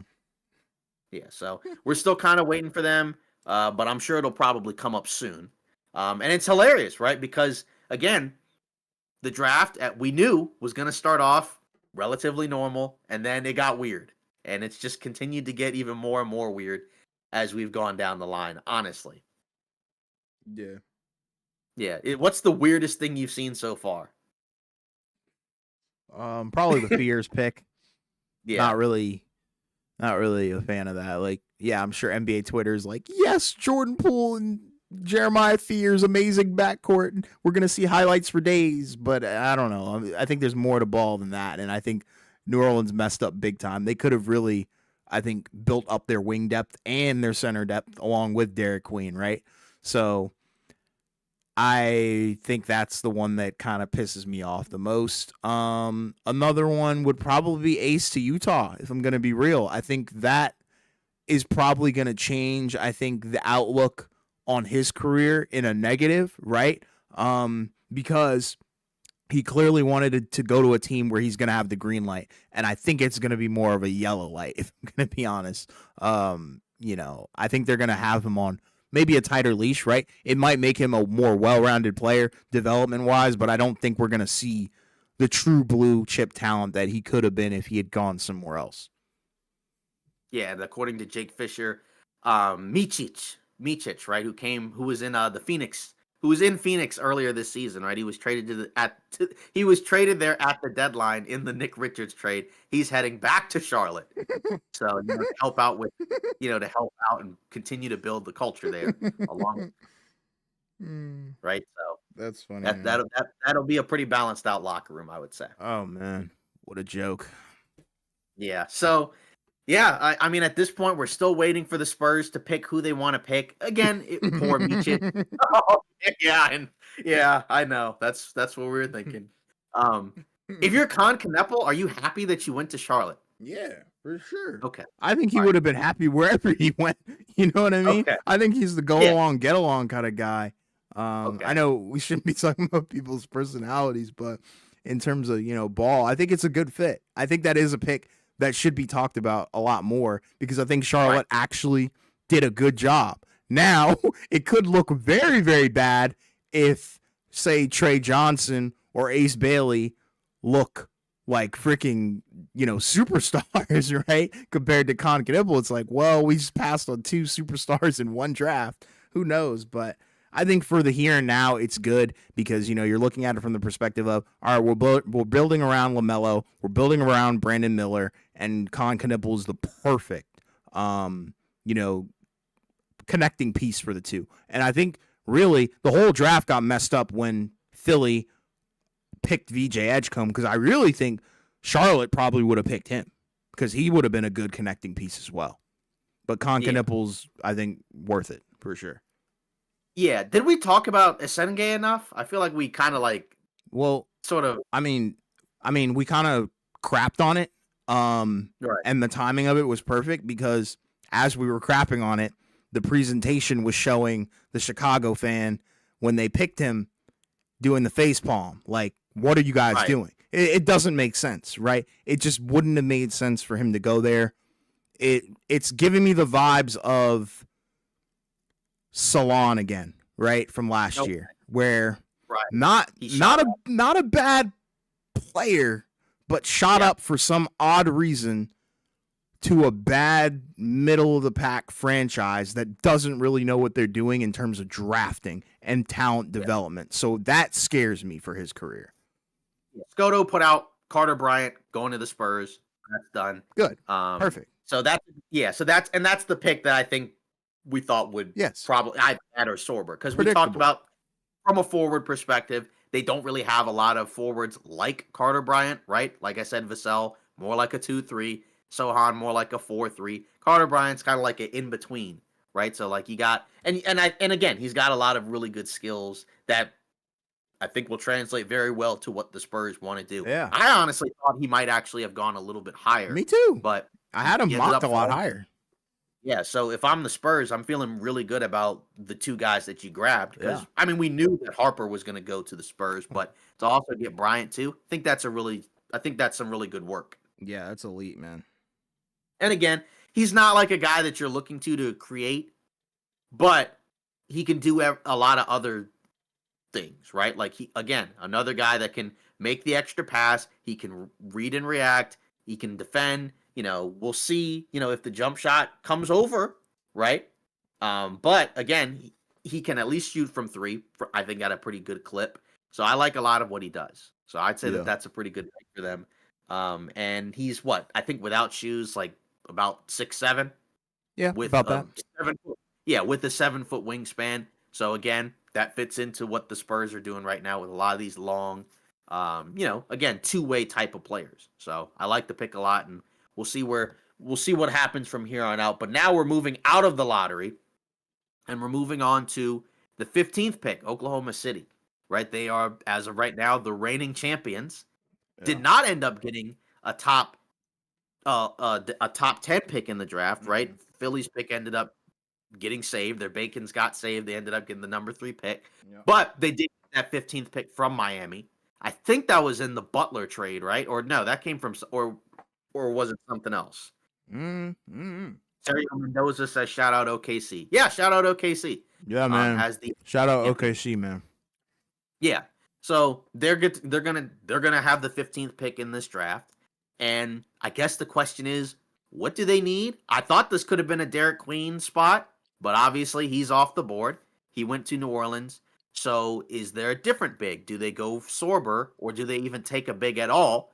Do they maybe decide to get some type of taller wing or, a guard?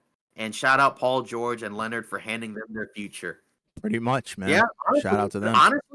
honestly, with the way that all panned out, they could have just been given rings straight up, Yeah. straight up. Yeah, man. Got to give them But cash considerations or something. They played a huge part in that. yeah, Um, so yeah, Oklahoma City wise, do you think that they should go big, or do yeah. you think, or yeah, so and go for Sorber? Yeah, I think they Or do should you, go. I think they should go Nolan Traore or Sorber here. I think those are two okay, solid picks. I know Traore is a little bit farther back, supposed to be projected late first round, but it wouldn't surprise me if they do like him a little bit more. I think Asa Newell might be a low key sleeper, but at the same time, I think you should probably go big just for some continuity purposes. For down the line. yeah, because Hardenstein, I mean, he's going to be there for a while. I mean, they gave him a 3-year deal, and it's not like he's old, so he can still be, their starting center or backup center or whatever they need. But it's always not, you can't have too many off the bench. Right. OKC needs to focus on getting ball handlers and or playmakers. And we did talk about going into next season. That is something that is a key thing. I don't know if that's what they're going to do They only might because pick I up know Kasparis. They might do that. That would they be could, interesting. because last year the Topic pick was a surprise, and that was kind of that I think that's probably the guy that they're thinking of that could be a ball handler or playmaker that comes in. I don't know when he's going to be ready because he did tear his ACL overseas, Right. so I don't know. I don't know when he'll come back if he'll be ready at the start of the season. So that may change who they're going to take in the draft. Like that's definitely the biggest skill set of need that they need some additional ball handlers and playmakers because it's really just either SGA or Jalen Williams. And if Jalen Williams doesn't have it, then it's just SGA. And there were stretches where it was really scary for them.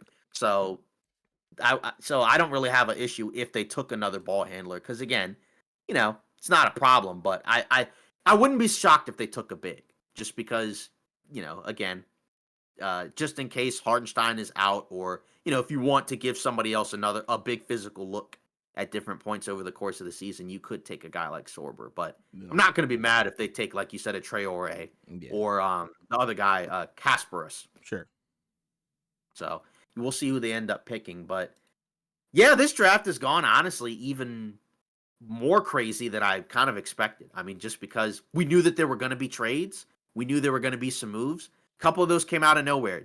Gonna be honest, did not expect Mark Williams to be traded at all. Obviously, Charlotte probably also doesn't want to pay him long term, which is why they were probably trying to trade him at the deadline last year, anyways. So we'll see what happens with that. But is there like a shocker pick that Oklahoma City could pull off? Do they even use it? Do they just trade it? Yeah, they could trade it, and that would be interesting. Depending on what they get in return. Honestly, it wouldn't have surprised me if earlier they had. I kind of wanted them to trade into the lottery. That would have been really funny. But they could low key pick up Walter Clayton Jr. I'm not gonna lie, that one would be interesting, right? Yeah, college hero. College hero. A lot of experience, not your normal rookie, right? And we've seen them take that route a little bit with J-Dub, right? Where you're not really picking like a true freshman or anything like that. A lot of talent, a lot of good feel for the game, playmaker, like Sergio Mendoza said. So they could do that. I think that one would be a little bit more left field than the other ones, right? If I was them, I would probably just play it safe and go Sorber for continuity purposes. Yeah, I'm very curious to see who Oklahoma City. This is a big deal. Just again, if you're Oklahoma City, it's just you're still probably like kicking yourself that you didn't end up getting the lottery pick, but it's okay because even without it, they could still, they're still going to be a powerhouse for years to come. Would have been even scarier if they actually had gotten it. Sure. So if you're Philly, you better thank your lucky stars that you ended up keeping that lottery pick. Yeah, and does OKC have 24 as well? I can look at the I think they do. Yes, they do. My gosh, that's crazy. That's from the Clippers. That's a Clipper. Of course it is. But that's crazy, man. Yeah, because once actually, I forgot. Once now that we're out of the lottery, a lot of the picks in the lower half of the first round aren't the original team's picks. Like they're pretty much all another team's picks. Yeah. Like really, like from here to 30, it's someone else's the entire rest of the way. Yeah. Even the Spurs pick, right, that we just saw, that wasn't actually initially theirs. Right. That was Atlanta's, and that came from the DeJounte Murray trade. Right. Yeah, you're right. Yeah, or I think the Hawks pick, that was from the Kings, I think, in that Kevin Huerter deal. Yeah. So, the bottom. The Kings don't even have a first-round pick this year, right? No, they don't. Yeah, because they have the Washington one is 18. Yeah, and they're selecting Thomas Sorber. So that was kind of the pick that I thought that they might take. Again, solid big, physical, strong. Shout out Georgetown, man. That's the hometown college. Yeah, so I think he fits, he fits a profile of a player that they don't have a ton of. Because they don't have like you got Jalen Williams, Jay Will, I guess the center. He's kind of a big physical guy. He's, I guess kind of like Sorber. He's going to be better. Sorber's better, though. Already, I think he's going to be better. Right. So Sorber could be better. So I think, and again, you're talking about the 15th pick of the draft. So, I mean, how much could you mess that up in terms of, like, if it doesn't go right, if you're Oklahoma City, it's not the end of the world. But I think it's a good pick, and I think it's a pick that makes sense just because of the fact that, again, as they got deeper into the playoffs, right, they didn't play the double big lineups as much, right? But depending on the matchup, you will have some teams that you'll play against where you probably would like to have the option to be more physical, to be, have a little bit more size in the front court. And again, he's not like a 7-footer. right? But he's I think 6'9" without shoes. So with shoes, he could be like 6'10", 6'11", with a 7-foot wingspan. So I don't know. This or no, my bad. That's a different guy. Whoops. Yeah, he's got the 7'6" wingspan. That's Queen. So he's got insane long arms. He's 262, standing reach of 9'1". So, I think that's a really good pick for Oklahoma City. Yeah, And again, man. he's a freshman. He's young. Yeah, he's awesome. Like, Georgetown, and that's my favorite freaking college team to watch. Granted, they've been horrible for a very long time, but yeah, he's very underrated. I'm honestly surprised he wasn't a lottery pick. I think the efficiency in the paint could be a lot better, but at the same time, average borderline a double and 2 blocks.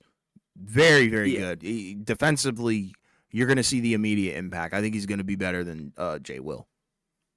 Yeah. So then after that is the 16th pick, and that's the Blazers, right? Because they swapped spots with the Grizzlies, Okay. if I'm not mistaken. Yeah. So I guess so. If you're the Blazers, right? What's the next guy that you take at this point? Because I guess if you're looking at their positions, they got 3 centers in Klingon and Ayton and Robert Williams. They still have a bunch of guards because you have Scoot, you have Sharp. Now you don't have Simons, you have Holiday, right? And I guess do they still have the guy that came from Toronto? Is he still there? I'm not sure. Yeah, but either way, then after that you got Avdia, you have Kamara as your starting wings, right? And then after that you still have Jeremy Grant. I don't know where he fits in at this point. I think he spent most of the latter part of the season hurt. Yeah. And just didn't really play. So but he's still making 30+ million a year. So they have a lot of guys where I'm just like, they don't really need to be on that team. But if that's the case, then you need to pick who you want to pick. So if you're Portland, I guess who are you taking here at this point? Yeah, I don't know. This is an interesting one. They could really do whatever they want. Yeah. I guess do you go for a 4? Maybe you could. Maybe you try and mold Like, is Asa this Newell. Newell? Yeah, Is that- maybe yeah, is maybe this you try and Newell mold him fine? into a 4. I think he's more of like a 3, but maybe you do that. Should be interesting. Yeah. Yeah. Maybe Where do we think? maybe they do Liam McNeely. That would be interesting. He projects more as a 4 than Asa Newell, I think. Yeah, he's about what, 6'7" Yeah. or so. Yeah. Yeah. So. Yeah. I don't know. I guess the question is like, if you're Portland, like, what do you feel like you need the most of? Because I think that's kind of the big question here. Because they have a ton of bigs. Yeah. And they still have a lot of Guards. forwards.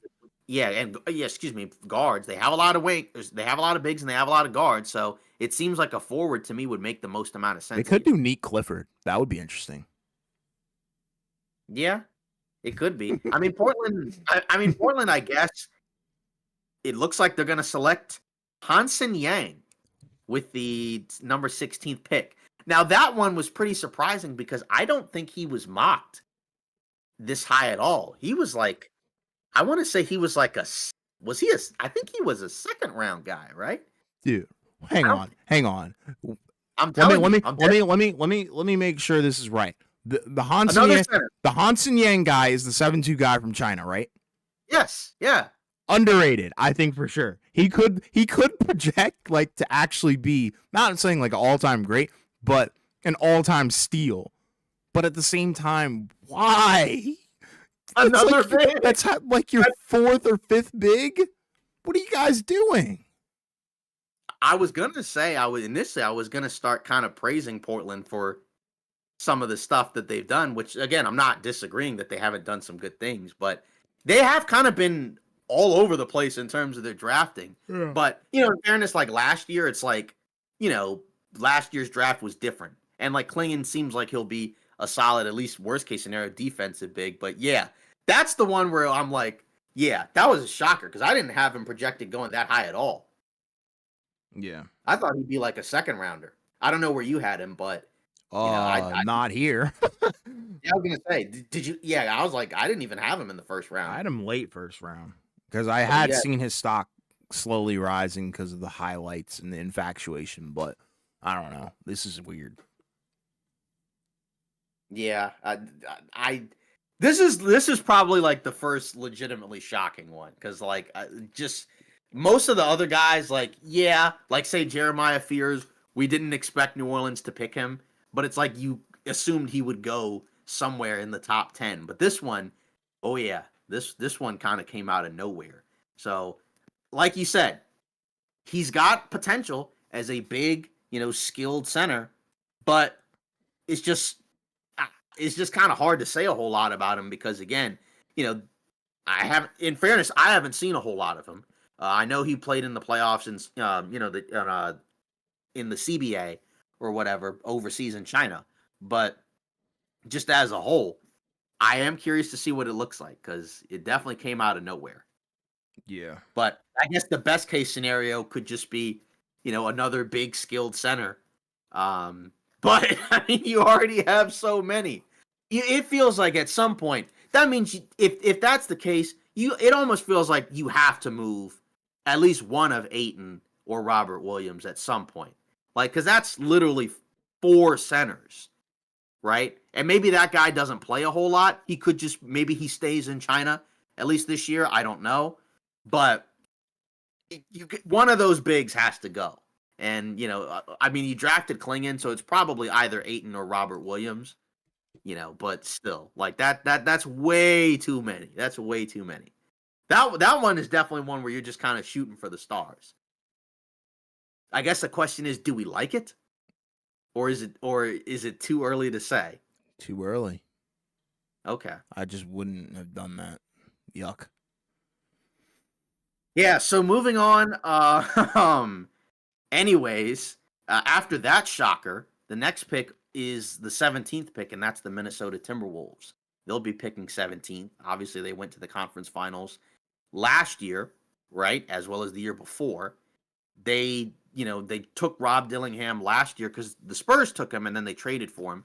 So he probably is going to be their point guard of the future, assuming he pans out and is good. And then obviously after that, you still have Ant. Gobert, maybe they could have traded him in the Durant trade, but he's still here. They're going to probably have to re-sign Naz Reid and also re-sign Julius Randle if he opts out, and then probably Nickeil Alexander-Walker. I'm assuming a pick came in and No. based off of your pick. No, I'm just watching the broadcast. Okay. Yeah, I don't have it up because I have I have Twitter or X up and I'm kind of looking at all the picks that they're putting out. But yeah, I mean in terms of like what else Minnesota could do, I mean, I mean like I'm assuming if you're still going to keep Gobert and you're still going to have Naz Reid because I'm going to assume they're going to re-sign him and bring him back. I'm going to assume they bring back Randall unless he's moved for somebody I'm not expecting. And then probably Alexander Walker, if I had to guess, is probably gone because I just don't think they can re-sign all three of them. But you could just replace him with DiVincenzo. You elevate Dillingham. So I guess the question is, do you take another wing? Do you take another four? Yeah, Maybe a four? I don't know. I don't know what they do. There's not a lot of Yeah, options here. I'm not gonna right. lie. Could this be like a Asa? Could this be Asa Newell? Yeah, this is bad, man. I don't know why his stock has why he's fallen so much. I thought he was kind of a lock to be one of the first guys taken in this area, but it's weird. I don't know. This is interesting. They could really do Yeah, whatever they want. yeah. Because like I could see them taking a four. Just to kind of have a little bit more versatility in their lineups. Maybe they take another point guard so that way they have a starting and a backup point guard after Conley comes out. Like this could be Traore, this could be Clayton. So I could see them Casparis kind too. of yeah, exactly. So I could see them kind of going a number of different directions. But I'm I still can't get over the Portland one. Just because it was so shocking. Yeah, that's Um, what I was laughing at on the broadcast. yeah, it's just Yeah, it's that crazy, that man. it's probably one of the most surprising first round picks that I've seen in a while. I Just think, because, like I like, said, all time. yeah, because we're still in the teens. Like, we're out of the lottery, but we're not that far from the lottery. Like, he literally was picked 2 spots from the lottery. So, I mean, and I guess his stock must have just shot up. And I guess, like you said, people had been talking about him, but that was a shocker. And like I said, I'm curious to see how Portland handles their four center situation. But do you think he comes over and plays, or do you think he stays in China for another year? I would think he comes over and plays.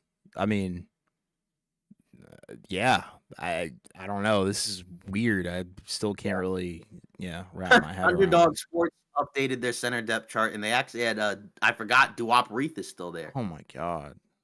but he doesn't really play at that much anymore. Like once they had Klingon, he kind of was out of the rotation.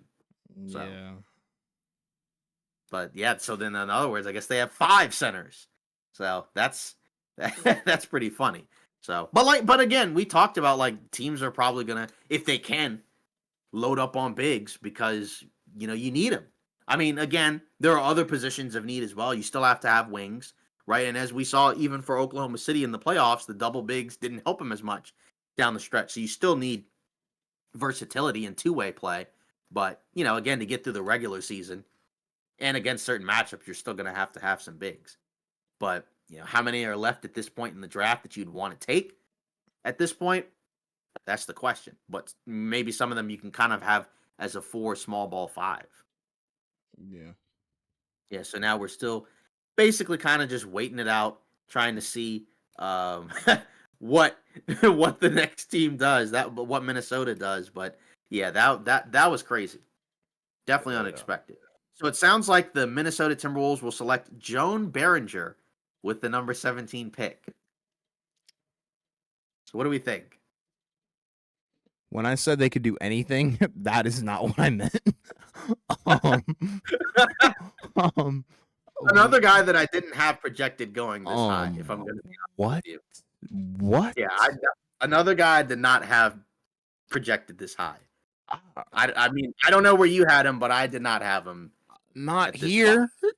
No. Interesting. Okay. Yeah, so I guess it's another big, I guess. Just very raw. Uh, yeah, 18. Wow. Yeah. Wow. Yeah, so I Undersized. guess yeah. So maybe he's, if he pans out, he could be the quote unquote Gobert replacement. Maybe. I don't know about this one. Yeah. I mean, it feels like the last few picks have been kind of reaches. I hope And the I don't Wizards like, don't reach next. Oh God, yeah, please don't. it does feel like the last few picks have definitely, and again, I don't always like just automatically proclaiming that a player or a pick is gonna go this way or that way. Some of them you just kind of know that they're gonna be ready coming out, but it feels like the last few, just like I said, they seem like they just feel like picks that, I don't know, they must have not liked any of the other guys, or they must have really liked those guys, and they're just like, we love this guy, we're gonna take you. Doesn't matter what the mock drafts say, we want you. That's what it kind of feels like for these guys. It reminds me of I think it was Utah a few years back. They took I think it was Udoka Azubuike, and their what was it? Their rationale for it was they said that when they were doing the scouting work, they projected him as like one of the best players in the draft. So when they took him, I guess they felt like they were really high on him, even though he ended up really not panning out. Yeah. That's all I could say is yeah. Wow. This Yeah, is because I'm okay. yeah, because I'm trying to think. He got picked. I want to say it was like late first round, right? He was like 27th in the draft, and I remember like when that was said, that means you already know that like most people felt like that was not a good pick, Utah. Like you did not do a good job here, and as it turns out, wasn't really that great of a pick because I don't believe he's on an NBA roster. No, he's not. I think he was on the Suns as like a two-way, but he wasn't on the actual roster. So yeah, but that's what this kind of feels like for these last couple of picks. And I'm not saying that that's what's going to happen with these players, but it just kind of reminds me of that. It's giving me those type of vibes. Yeah, I feel you. So now the Wizards are on the clock. So let's see if we get a little bit of a movement back towards the real world. And let's see if they just kind of pick, who they want to pick that is kind of projected in this range. So I guess for you as the Wizards fan, knowing the roster the way you do, who would you like for them to take at this point? Give me Asa Newell, man. That's the only option here. I think build up the wing depth even more. He could project to be a 4 or a 3. Don't go guard here. You maybe could take Rasheer Fleming.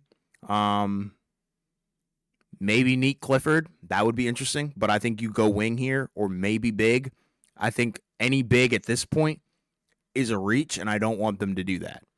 If it was, you know, a pick in the 20s, yeah, reach all you want. But 18, I think this is too close to the lottery for you to take a really, really big swing and completely miss, right? And strike out. Like, I want you to get Yeah. a certified wing that I know what that player is going to be when they come into the league, not a stash or a player that's not going to pan out. Right. Yeah. And according to Jake Fisher, he says there's no trade here either. The Blazers are keeping Yang. I mean, I kind of assumed that like when that pick happened, I actually assumed that they were going to keep him. Yeah, me too. Like, no, I'm not making fun or picking on his reporting. I'm just like, because again, you got to put stuff out there to make sure that people know and understand. Just that type of pick was so wild that I would be surprised if you do that, then trade it, because I'm like, so that means somebody else wanted to take him 16th overall. So so I appreciate that. That was funny. So, so Sham's last tweet he just put out, it's just talking about the Suns. Pulling the deal to get both of those bigs in the draft to address their center issue. So good for them, because again, like they had a horrible problem in terms of no real center depth. Now you got two centers where if they're healthy and if they pan out, that could be good. So they pretty much fixed their problem in a matter of days, minutes actually. Yeah. So we'll see. So, which pick do you like better? Do you like Jensen or Behringer? Probably Behringer a little bit more. Okay. Yeah, I just don't understand the logic still on the. You could have got him. I don't know if they have a second round pick, but you probably could have got him in the second round. You talking about Jensen or Behringer? Yeah, Jensen. Okay, yeah. Like I said, I'm curious to see what the rationale is for that one, because they didn't really say, because like a lot of times, like the reporting will kind of come with like their numbers or like certain qualities about them to kind of, I guess, hype up the fans and be like, yeah, this is why we took this guy, but didn't really get any of that. So, I don't know. So we'll see what happens there, but still waiting on the Wizards. Let's see. Jake Fisher again said, a Nuggets source just texted me Chinese Jokic about the Blazers' surprise selection. I mean, I'm not gonna lie. Like I said, this could either go down as one of the all-time steals or one of the worst things we've ever seen in our lives in terms of an NBA draft pick. So I'm curious what it looks like a couple years from now, maybe even by the end of the next season. But you just don't do that. Yeah. I'm sorry. Yeah. And you just pick him in the second round if you really feel that way. Yeah, and I hadn't thought about it, but I do kind of, looking back, I'm kind of wondering, like, what would be, I guess, in theory, like the last really awful, horrendous pick? Johnny Davis. Oh man, that's a lottery pick. Yeah, I'm serious. 10, didn't he? Yeah, didn't it's either between Johnny Davis or Killian Hayes. Oh, geez. Which one do you hate more? Well, in fairness to Hayes, I guess he did get on the Nets for a little bit. Exactly, he came back. Yeah, but is he gonna get signed again? I don't know. So that's the issue there. Are either of those guys gonna be on an NBA roster next season? That's the problem. Why would the Wizards do that? Why would they do that? So who did the Wizards pick? Because I haven't gotten. They're trading Walter Clayton Jr. at number 18 to Utah. Oh wow, okay, so that's another guard for Utah. So I guess the Wizards are trading. Are they exchanging spots or what? There you go. That's what your Wizards are doing. So yeah, just give me Ace. How do you like that? Just give me Ace. That's funny. So I think I don't like this Because at I'm trying all. to think. The Utah Jazz's next pick, I think, is 21. So I guess so. If they ended up just swapping spots and the Wizards are trading down, then they're trading, I guess, down to 21. Yeah, Wizards trading Walter Clayton at number 18 to Jazz. So would you have liked them to pick him up? Because I thought because you said because you were kind of saying that you didn't Oh, want them pick to take Asa another Newell. guard. He's right there. Maybe he'll be there. Maybe he'll be there at Am I 21. am I dumb? Like, am I missing something? I don't know. I mean, I I guess I'm I thought he I'm was assuming good. I'm assuming they're getting something back. Yeah, I'm assuming they're getting something back. I don't think that it would just be here's Walter Clayton Jr. to the Jazz. you know. But again, this stuff kind of comes in at different points. So it's kind of how that goes. So we'll see what happens. But we already talked about Clayton because Oh again, my we said god. so more came in. Utah sent number 21 and second round picks to Washington for Walter Clayton Jr. Well, here's my thing. We already own the most second round picks in the league. Why do we keep adding on to those? I guess because they didn't want to take Walter Clayton Jr. Then don't take Asa Newell. He's right there. The second round picks are too much to pass up. Take Neek Clifford. He's right there. They're all right there. Yeah, Wiz are getting number 21 from Utah and 2 second round picks for number 18. Zach What a Lowe put out. joke, So, man. yeah, so I mean, hey, you got extra seconds, so can't go wrong with extra second round picks. You never know. So I guess if that's the case, so Utah is taking Walter Clayton at 18, I guess. So we already talked about him, right? He was obviously the hero on Miami that won the title, right? So that's cool that he would have already gone, I guess, in that range regardless, but obviously having a really good tournament run helps as well. So you like the pick for Utah, I guess? Gives you a good sense of stability, right? I think you'd probably trust him a little bit more, down the line, I guess. Than maybe, a guy like Keontae George or Collier, right? Less of a project, more know what you're gonna get with the guy. Baller. Shout out to him, but I don't know. It's overall kind of weird. I wouldn't have done it if Yeah. I was either team. I would have really expected him to fall a little bit more. Yeah, like a late first. Exactly. Very late first. You know what I mean? Right. Yeah. Because we've seen that before with guys who had really good college runs, but then they still end up being like, late first round Yeah, picks. and that's a good 'Cause thing. they're- It's a great Yeah, thing. because they're not normally viewed as like lotteries or teens picks, which is fine. Yeah. So yeah, so again, for those of you right watching, if you have a favorite pick that you like so far, feel free to put it in the chat. And continue to like and subscribe as well. But so now we're still waiting. I guess now we're gonna have the 20th pick, right? So I guess that's gonna be the 19th. 19, yeah. Got Yeah, Brooklyn. the 19th pick. So that's the Brooklyn Nets via Milwaukee. So one of many first round picks for the Brooklyn Nets, right? So I guess they already took they already took their first guy.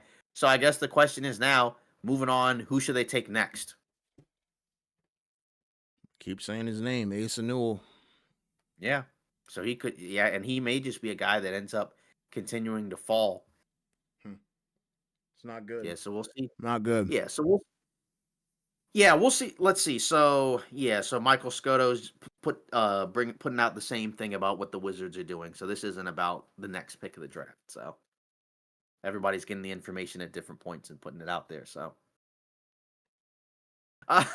yeah, I'm not gonna lie. This latter part of the draft has been very bizarre and like just kind of at times a little bit hard to process just because there's still guys on the board that I just think are better than some of the guys that got picked.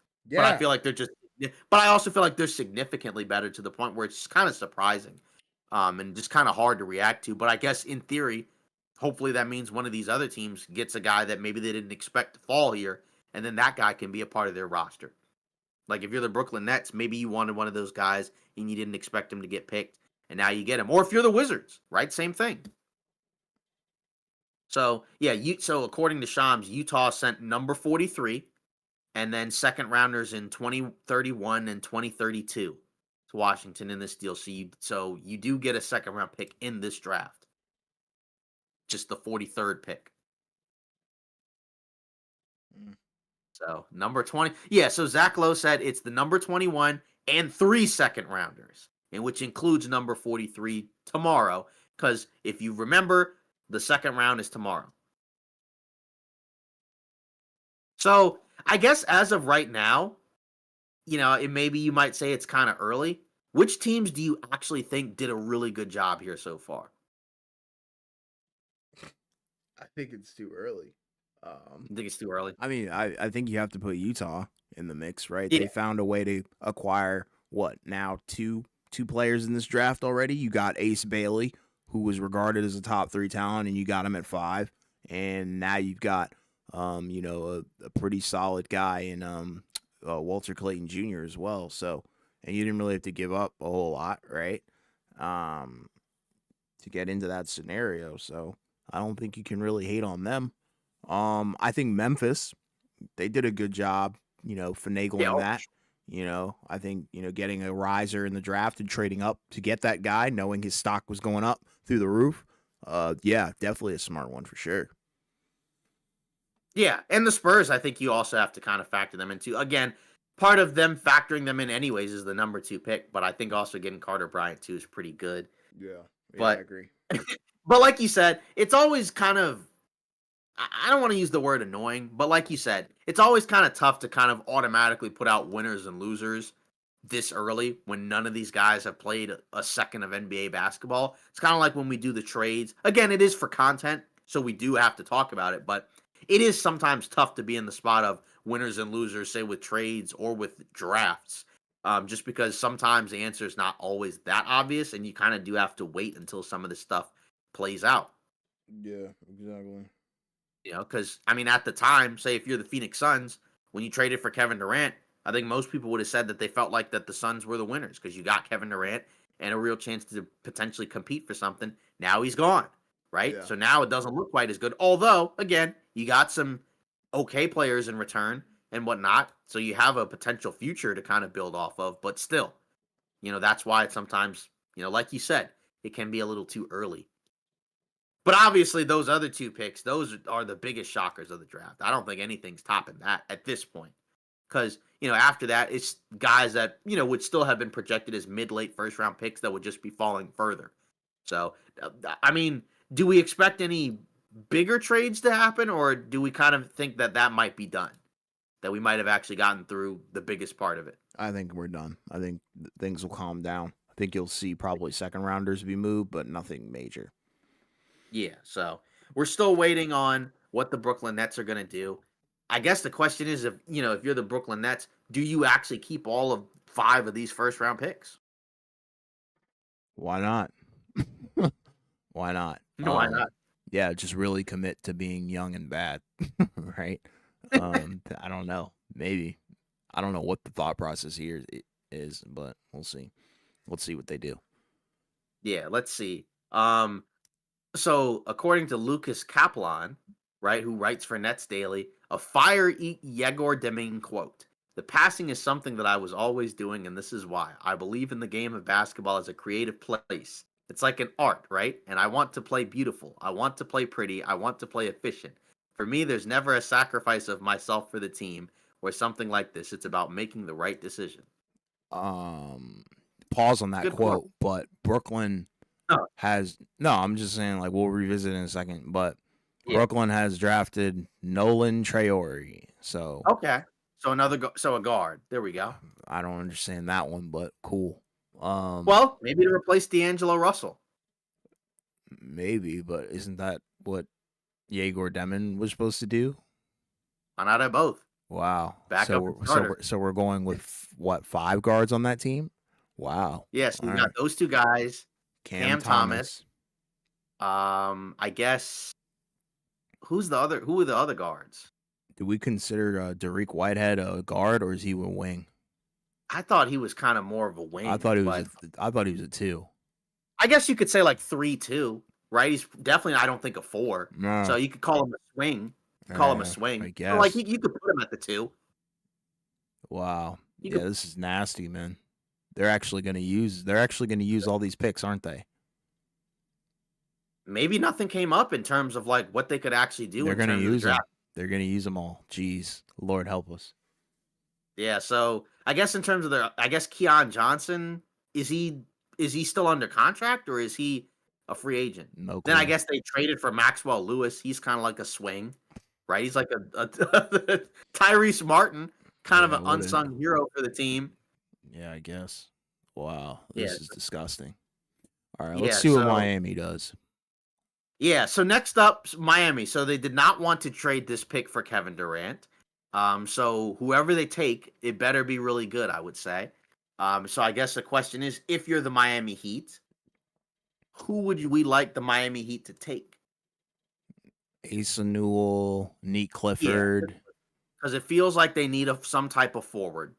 Yeah, it'd be yeah. I think they need a 4. Yeah, it feels like they need some type of 4. So the same guys that we've kind of been waiting for to get picked, It are wouldn't probably surprise me if they pick up Kasparis, Yak Jonas. yeah. I just want that guy off the board so I know the Wizards won't pick him. Oh man. I mean, I guess, the Heat there, the Heat's picks at different points depending on whether or not it's like a first round or a second round. I mean, they've been decent. They've been pretty good in terms of finding guys, in the draft. So, if they pick somebody, you kind of just assume that they know what they're doing with it. Obviously, not every single pick is going to pan out, but I am curious who they pick, but I do think they should take a 4 cuz it's like, I mean, point guard wise, I mean, is there anybody left on the board that like would actually be getting minutes for them next season? That's kind of the issue there. Right. So it's like at that, yeah. So it's like if it's not a point guard, it feels like it needs to be a 4 to continue to have some versatility and switchability with Bam. Because like you have a center with Khalil Ware, so you have a 4 or 5 where Bam's at the 4, and then another guy's at the 5. Now you need to find some guys who can actually play the 4 that maybe defensively are a little bit better than Jovic, and so that way you can have like sometimes Bam at the 5 is not a problem. Like sometimes like that is the move. Yeah. So we'll see who they end up picking, but yeah, I'm not gonna lie. At this point, I'm kind of prepared for anything because again, this latter part of the draft has gone a lot different than I think at least I expected. I don't know if it's been different for you, but for me personally, it's definitely been a lot more surprising moves than what I was expecting. Yeah, I would agree. Yeah, so we'll see what comes in here. We're still waiting for the Miami Heat uh, to to pick who they're gonna pick, but we'll see.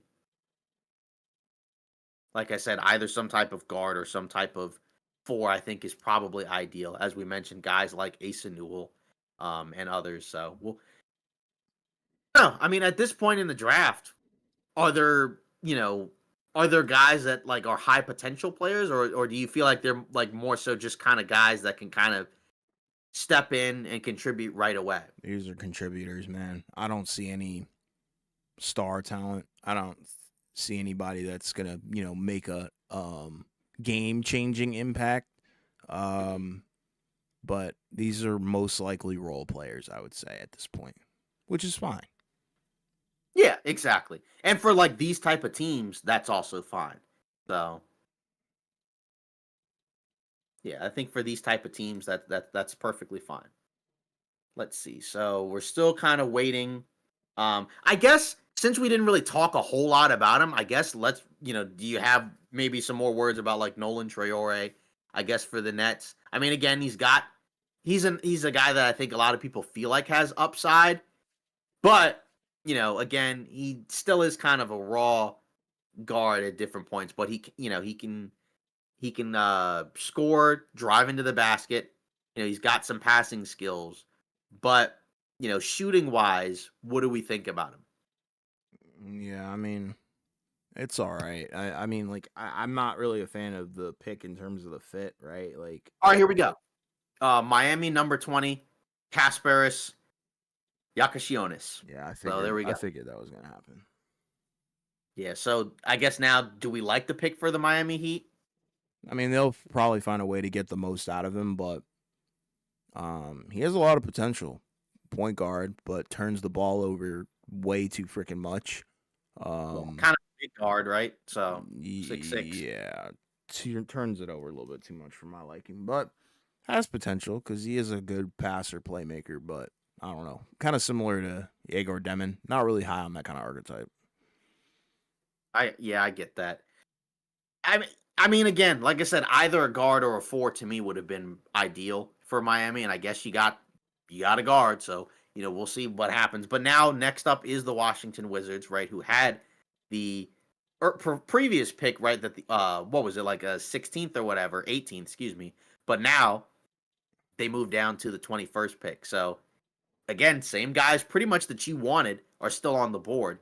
So do we actually expect the Wizards to actually take who you want, or do they zag and kind of pick somebody else? I would hope they take who I want. Last year, they pretty much hit on everything that I wanted, right?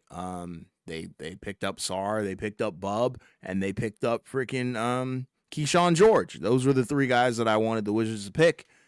And I'm kind of just waiting on them to pick Asa Newell, but at this point, it wouldn't surprise me if they either trade back further or just decide to pick, I don't know, some random person from Lithuania. Who cares at this point? Yeah. Do we like any aside from I guess aside I guess from Kneppel, did we like anything that Charlotte did in this draft so far? I mean, outside of Kneppel, no, not really. I mean, what else did Okay. they really do? Trade Mark Williams, I guess, away. Yeah, that's my point. So it's like, I mean, not really. I mean, I like the Kneppel pick. I think that makes it a strong draft, but they didn't really do anything outside of that. Yeah, so yeah, we'll see who the Wizards end up picking now.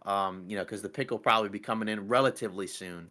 But this latter part of the first round, again, I feel like you're kind of starting to run out. I feel like of some guys that you probably would want to really pick in the first round. But aside from Asa Newell, are there any other guys that maybe at the 25 to 30 range that, would be pretty helpful for a team? Nate Clifford, I think Jace Richardson, that's a good one. Rasheer Fleming, that's another good guy. Yeah, a lot of these, I'm not going to lie, a lot of these guys are going to be wings.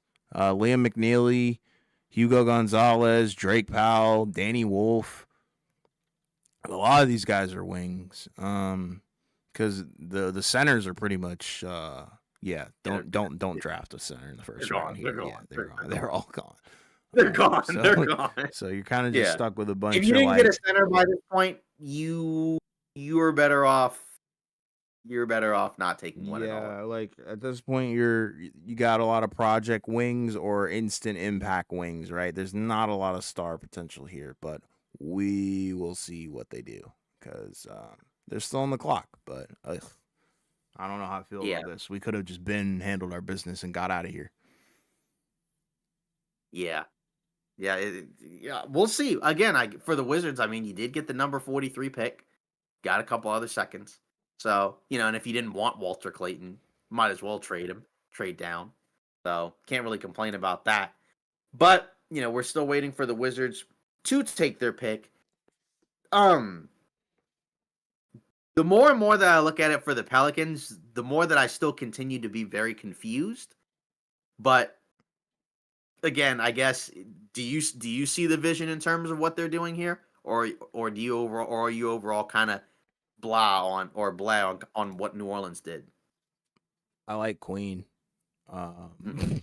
but Yeah, I don't understand the is that vision. enough to overcome you not liking them picking Jeremiah Fears, though? No, Okay, I don't really. all right. See, So I don't let's really see. see the vision.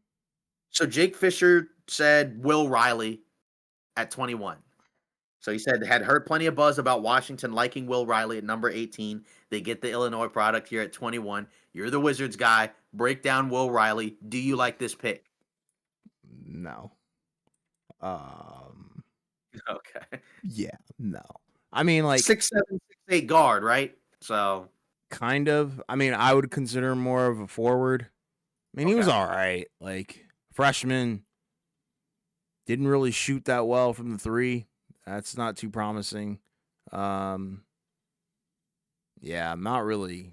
I mean, like the Illinois squad was weird this year, but kind of a weird fit. I would have preferred Asa Newell. He was right there again. But Nope. Nope. Not happening. yeah, not happening apparently.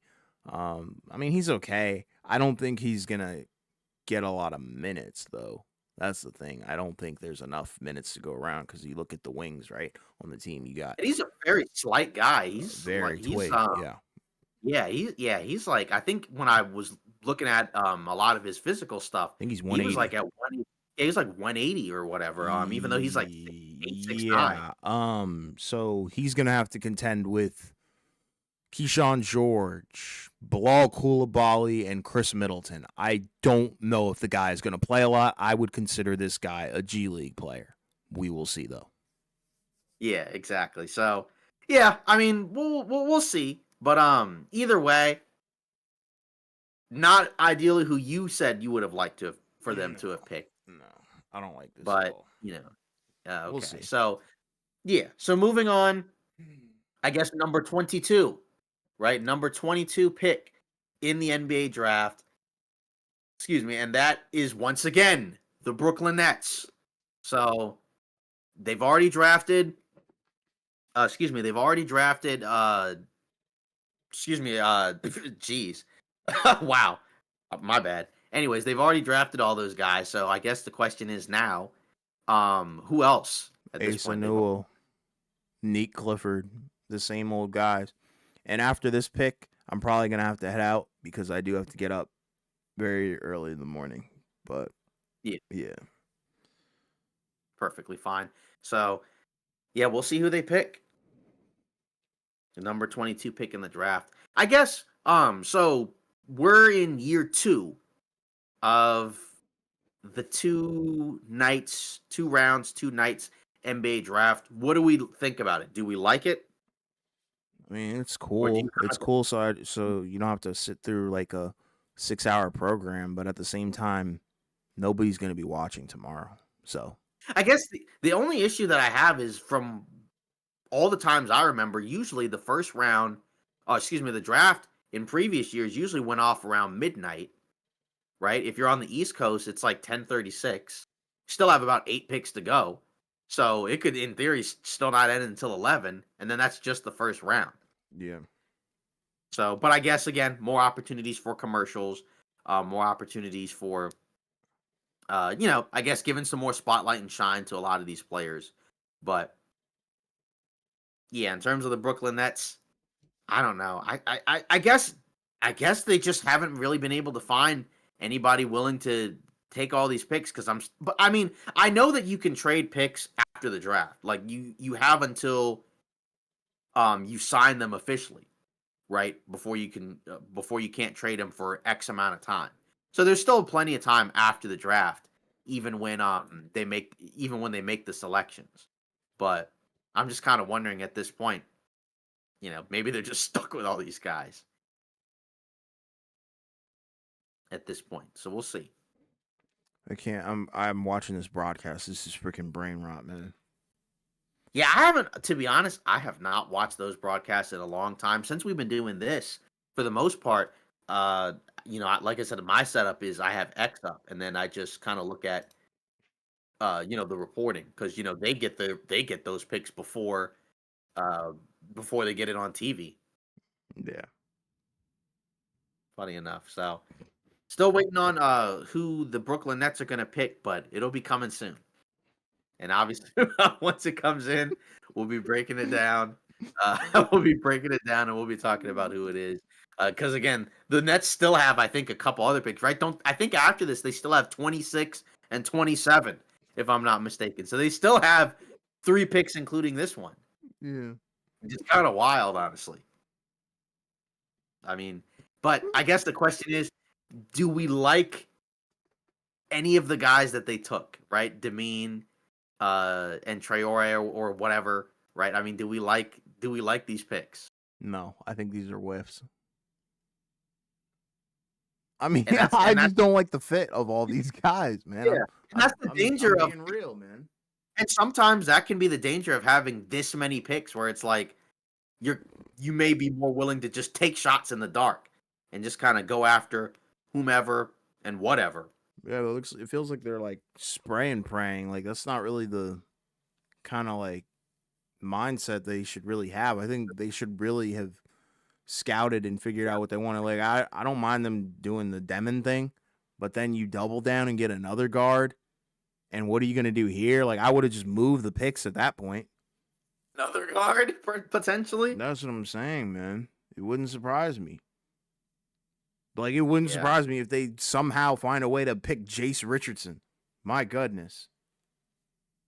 Just pick yeah, Asa that'd be. Newell. He's right there. Doesn't seem like that's in the cards, at least Maybe for now. Liam Like, McNeely. I don't know. This is weird. Danny Wolf.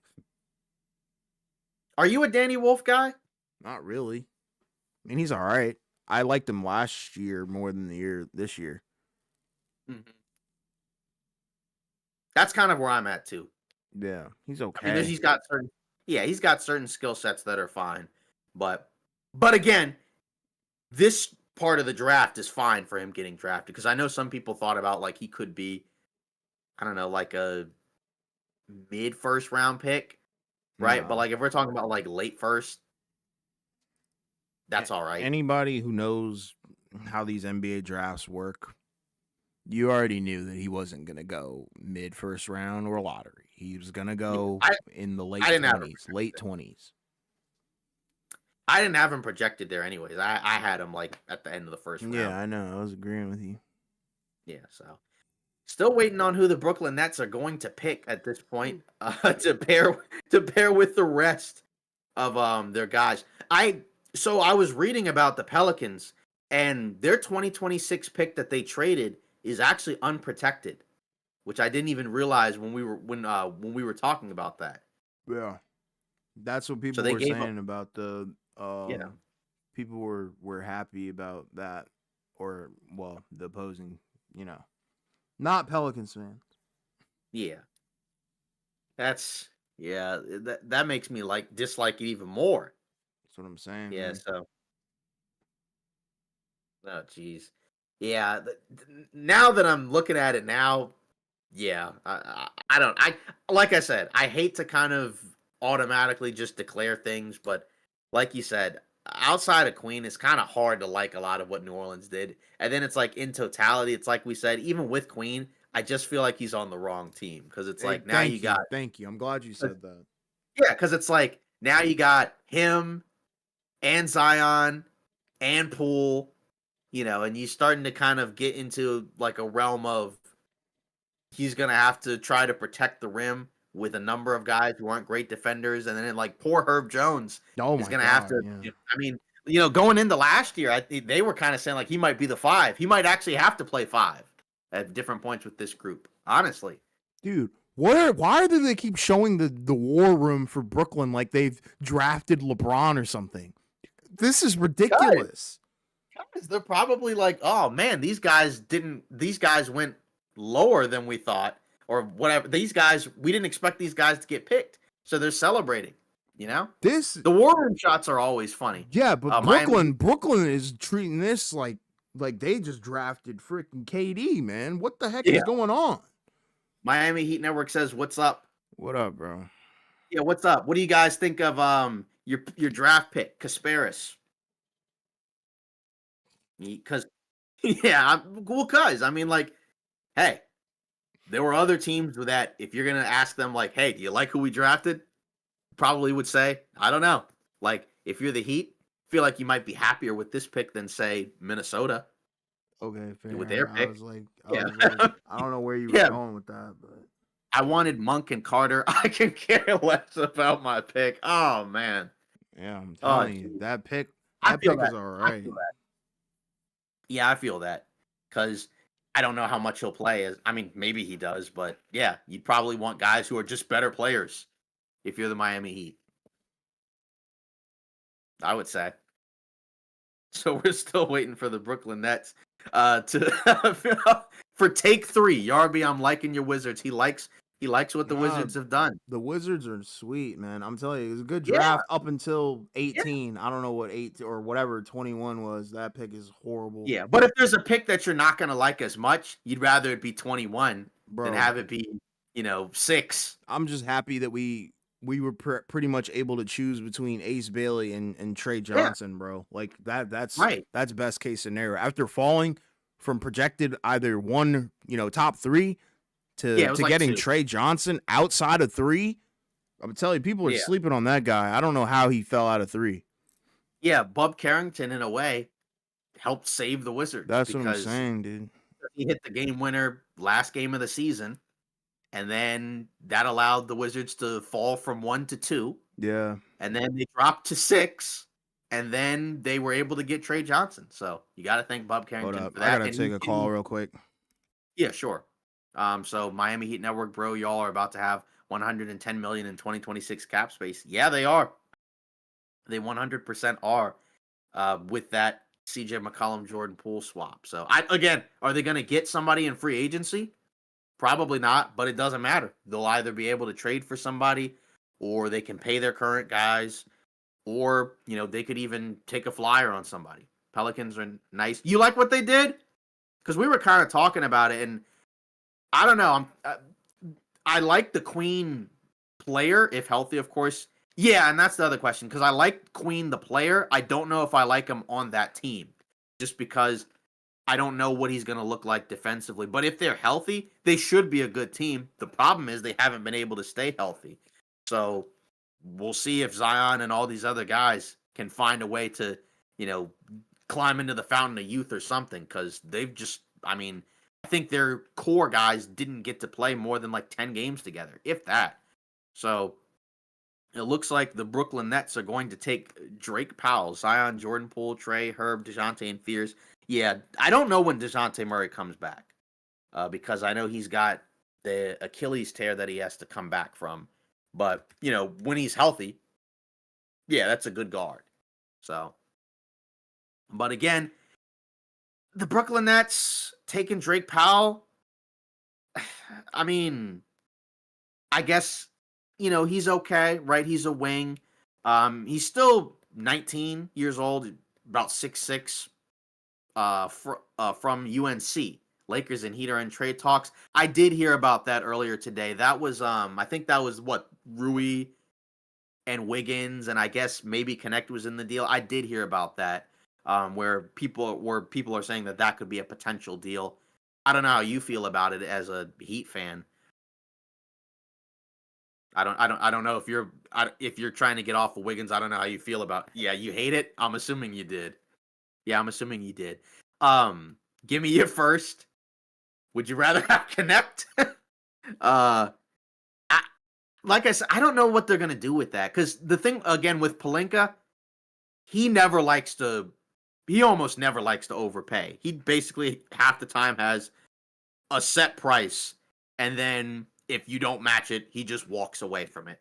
I mean, so he's hard to say, but just I don't know if he's going to do that for Wiggins. I mean, I like Wiggins, and he'd be, a solid wing guy on there, but yeah, like that's the problem.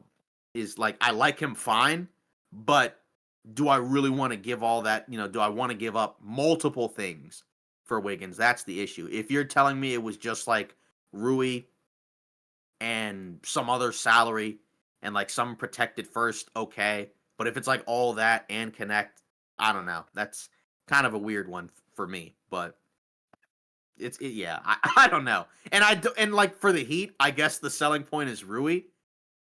But okay, I don't know if that would be. I like Rui a lot, but I don't know if that's the selling point if I'm Miami. So I don't know. That's kind of a weird one. But a lot of people, at least as far as I know, in terms of other Laker fans and content creators, they've all been talking about the Wiggins thing. They like it.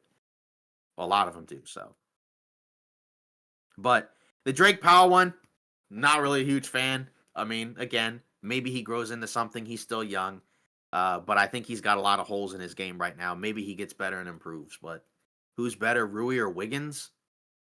I guess I'd say probably Wiggins. I mean, Rui's a good shooter, offensive guy at the 4, but I feel like if I was another roster, if I just had to pick which one I would rather have, it would probably be Andrew Wiggins just cuz I think he's a little bit more versatile as a wing. Wiggins was so awful last year, but I agree. It was weird because in Golden State, he put up good numbers even though he was traded for Butler. And I know he had some different stretches where he had the personal things going on in terms of his family.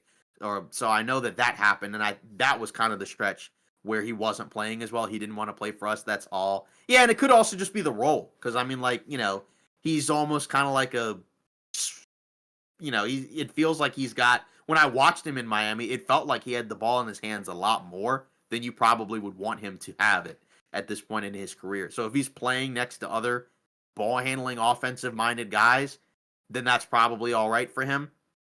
I don't know what Rui would look like in Miami. I mean, again, he's got different skill sets where he can probably fit into a lot of teams. It's just defensively, he's okay, but I don't know how much you would like him if you're Miami. I could be wrong though. Hawks will take Asa Newell. Finally, somebody took him.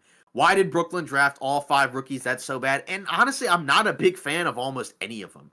I mean, Demeen, he's kind of a polarizing guy. I mean, I know he's a tall point guard with, that's got incredible vision, but I'm not that high on almost any of the guys they picked. And maybe they prove me wrong. Maybe they make me look stupid. But I just feel like I almost would have rather just traded half of those picks. Because, like, the only one that I don't know, the one that might be the best might just end up being Demeen. But it's like maybe they just didn't get any good deals. I don't know. I don't know how to feel about that one. But Asa Newell for the Hawks, I do like. And it said Atlanta like actually thought about picking him at 13. But if you're going to trade down and he's still there, might as well take him. So I'll take that if I'm Atlanta. Another solid, versatile forward to add to the group.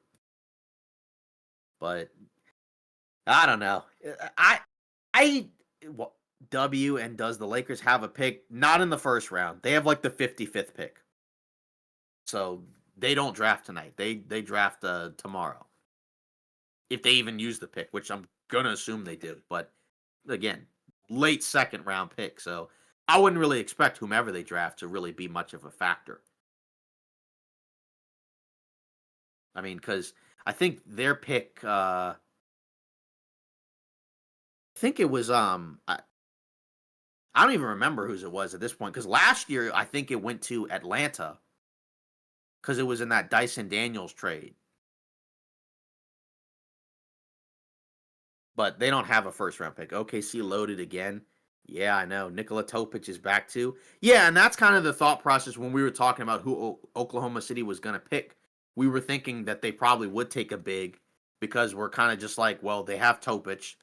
They're probably going to ease him in coming back from the ACL injury. So you might as well take another big. That way, if somebody's out, just put him in. And, Sorber is a big physical guy. So that's a solid archetype, I would say, that they don't really have, right? Other than, I guess, Hardenstein. Jalen Williams is kind of big, but he doesn't really, he's okay. You all deserve more recognition. Well, thanks. I mean, we've gotten more subs as of late, but we've had a lot of scheduling issues and conflicts, so we haven't been able to live stream as much as I think we would have liked to.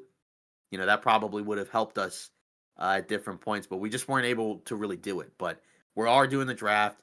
I'm not sure what we're going to do for tomorrow. I'm not even sure how many people are going to watch the second round at this point, since it's on a separate night. But thanks. We appreciate that. So moving on to the next pick of the draft. We're going on to pick 24 at this point. So, I mean, like I said, at this point, and like Yarby said, honestly, too, not really any bigs left. It's pretty much just wings or like, kind of, I don't know, other guards that you may not necessarily want. But I feel like it's more so just forwards at this point. So, yeah, it's Oklahoma City again. I am curious who they take. Newell honestly would have been okay for them, but who knows? Maybe they. I don't see them picking Chase Richardson. Bro, all I do is upload 30 videos a day. Yeah. Yeah, because I think well, it wasn't you, but I know, but yes, and I'm assuming you're gonna do a video on Kasparis, right? I'm gonna assume you're gonna do that probably relatively soon. To talk about him for the Heat. But yeah, at 24 for Oklahoma City, uh, I mean they already got a big, so it's all yeah, it's already out. Yeah, exactly. That was probably done the moment that he got drafted. Yeah, I can't blame you for that one. So,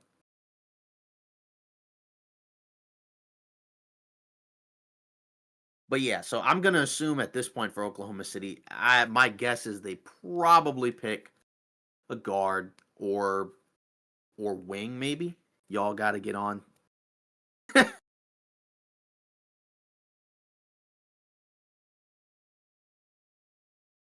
Yeah, we'll see. Well, actually, we have a TikTok, but the content is basically like the shorts that we put up. So, so, so when we upload our short content, we put it on YouTube, we put it on IG, we put it on X, and we put it on TikTok. That's normally what we do.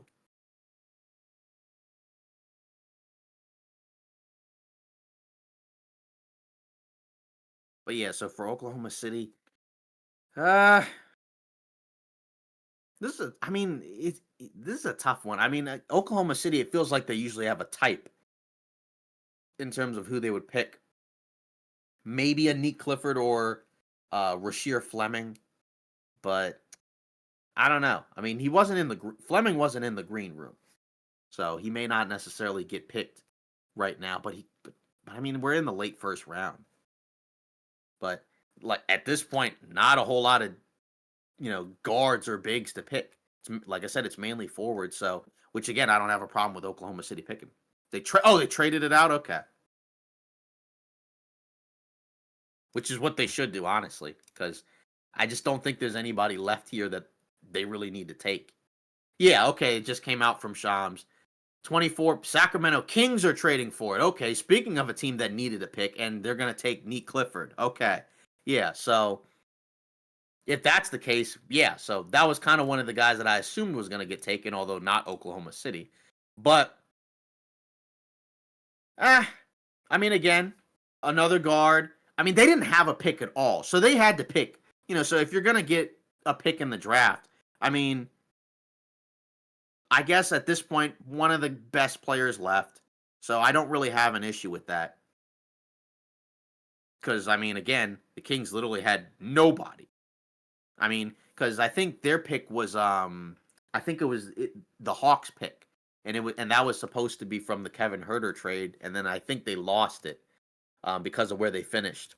So, I mean, again, if you're the Sacramento Kings, I feel like it would have been a little bit more helpful maybe if they had a point guard, just because I feel like you're kind of already loaded at the two guard spot because you have Levine, although I guess he's not necessarily untouchable, but you have Levine, you have Monk, right, who I guess is like a combo guard. I don't think he's a point guard, but he's a combo guard. And like point guards, I mean it's Devin Carter, who we haven't even seen much of because he's been hurt, and then Keon Ellis, who's like a 3-and-D guard. So, Stephen A on the draft show is the worst. He doesn't know anything. It's funny, to be honest, because we've been doing the live stream, I have not watched the ESPN draft show in a long time. I don't think I've watched it since, like I said before, we did the podcast, which was, I mean, at this point, this is year 3. So I haven't watched it since then. I just have X up and get the notifications that Shams and others put out when the picks come out. I've heard people, we've had a couple guys we've had a couple guys in the chat talk about that they weren't big fans of what he was doing. Bro keeps getting corrected. Honestly, it doesn't really shock me that a lot of the TV guys probably don't know as much about a lot of the players. Because, I mean, for them, I guess their job is to cover the league, but for them, they're probably not watching as much college basketball. They're probably not following all the teams in terms of what they need and who these guys are. But I mean, they don't care.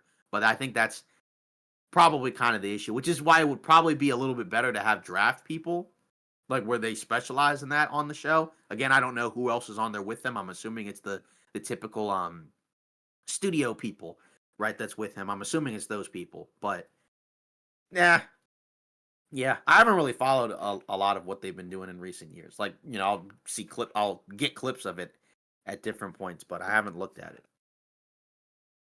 So yeah, so Oklahoma City, I guess, traded the pick to Sacramento. So now we're at 25. We're getting closer to the end of the first round. The Suns are cooking low key. Yeah, I mean, they didn't have a good option at the center. Now they have two guys. Just for Mark Williams, can he stay healthy? But I mean, they didn't even really have to give up anything to get him. It was just picks, right? And it was like late first or in future first or whatever. So I don't have a problem with what the Suns did. I'm curious to see. I'm assuming Mark Williams starts, and then I guess Malawak probably just is the backup. Maybe they trade Nick Richards. I don't know, because now they have a lot of centers. But then I guess you combine that with what they got for Durant.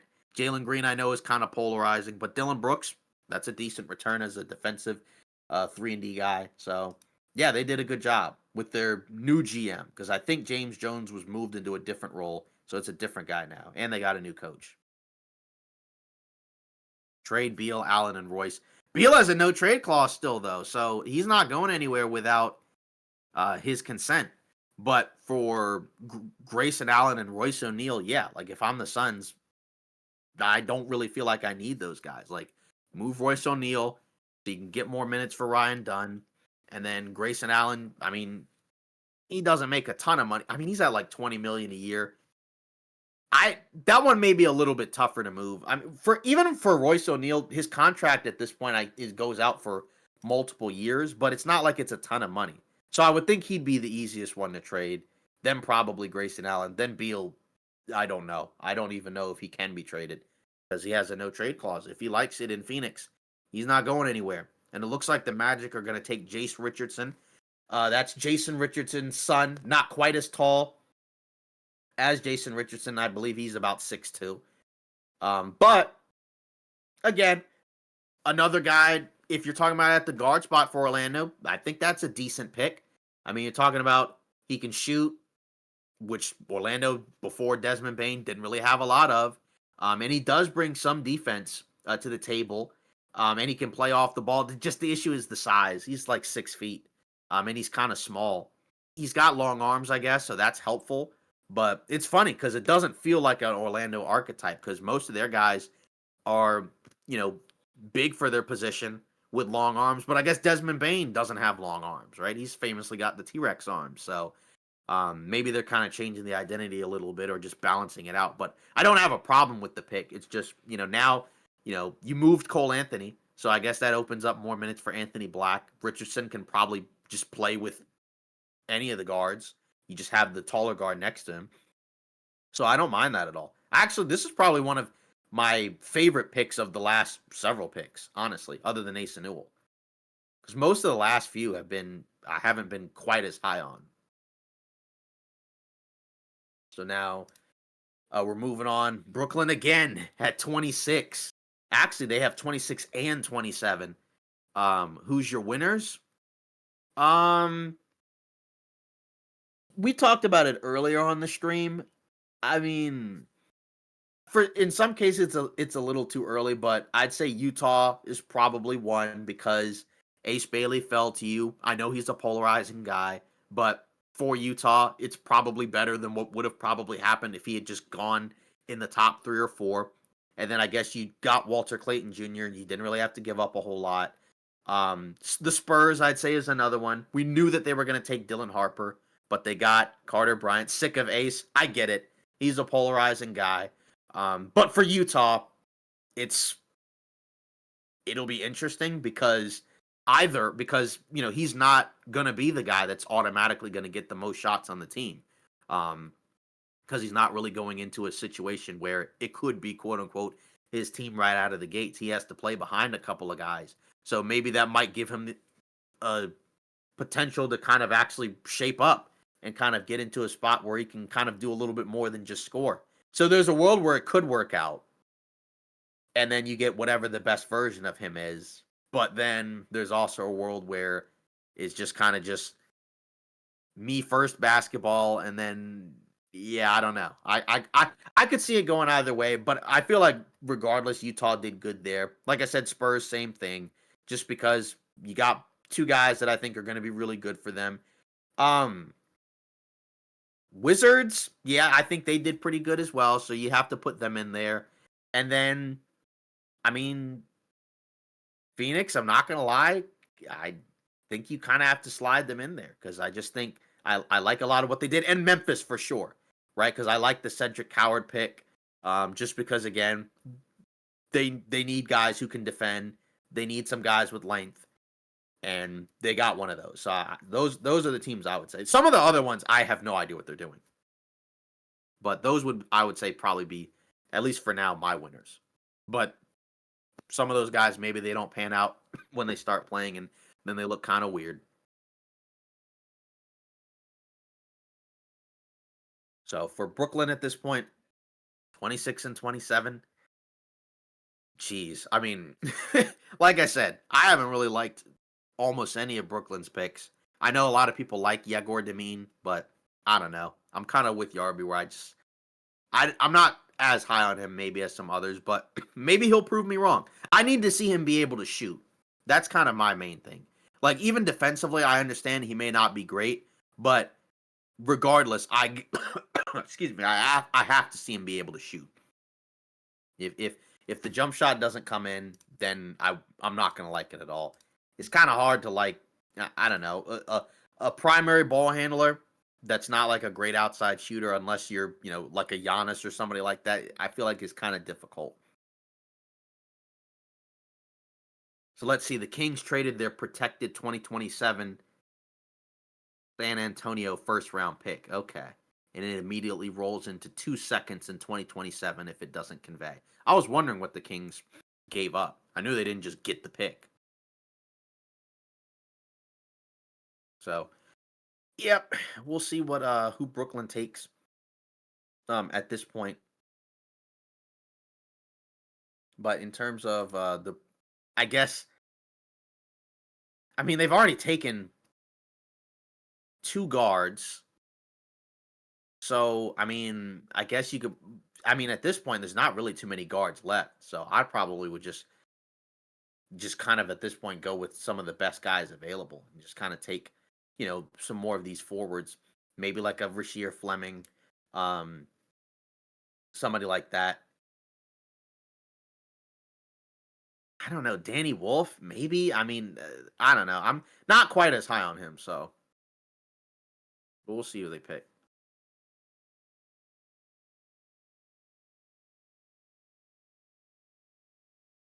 Okay, so yeah, so we're getting closer to the end of the first round at this point. If as people know, right, the second round is the next day. So after the first round, we're not going to have any more picks tonight, which is fine. And then so yeah, so after the Nets, then you got Boston at 28, and then Phoenix at 29. Although I think they traded that pick to Charlotte, so Charlotte will have that pick, and then at 30 will be the Clippers.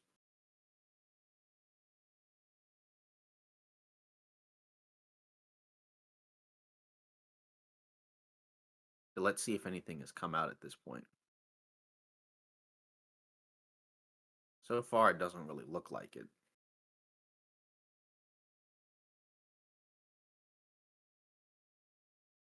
Yeah, I mean, kind of wild, but we'll see what happens. That's yeah. I mean, let's see. Still nothing really out yet. But going back,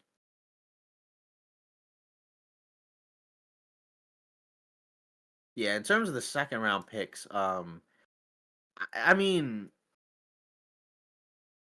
there'll be guys I think to be added in the second round. Like you'll still have some guys like Ben Saraf. Tyrese Proctor, also from Duke.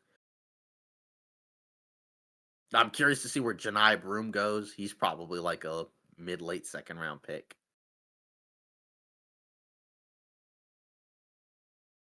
And then also, one sleeper guy I would say is Ryan Nemhard, right? Who's the brother of Andrew Nemhard.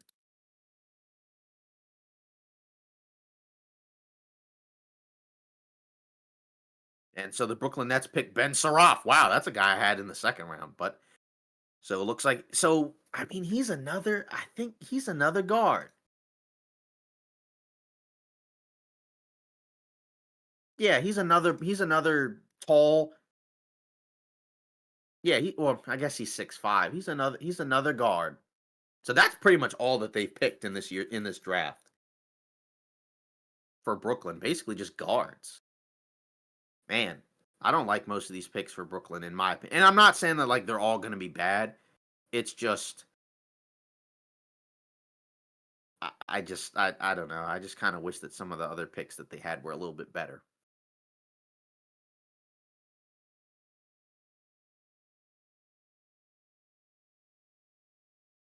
But I am a little surprised that they're just picking guards.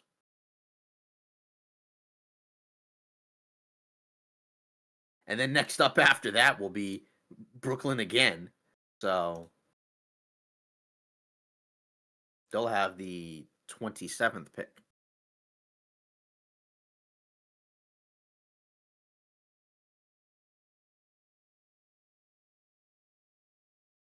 of the draft. So hopefully they don't take two guards back to back, and then that'll be a total of like four guards. That'd be ridiculous.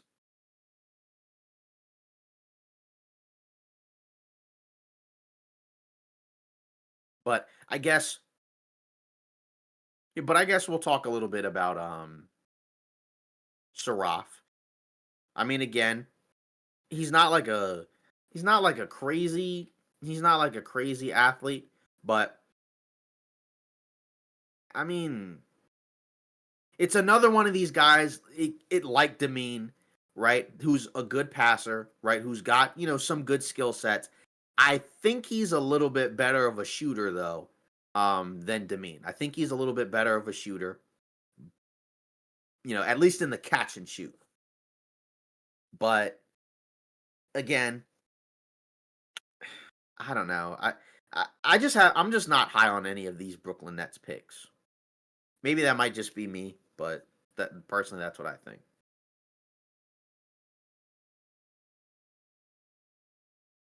And then, moving on. So Jake Fisher's pointing out that the Sacramento Kings are sending a top six. All right, so yeah, so it's what I had mentioned earlier, sending a top 16 protected 2027 first round pick from San Antonio to Oklahoma City, in exchange for the number 24 pick.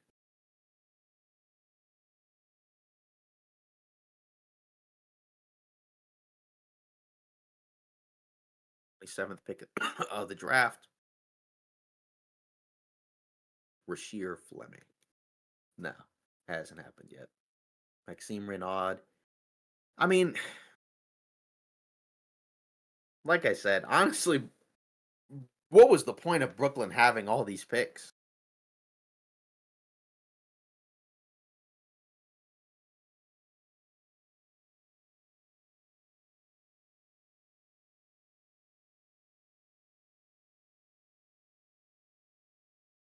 So we'll see. Agreed.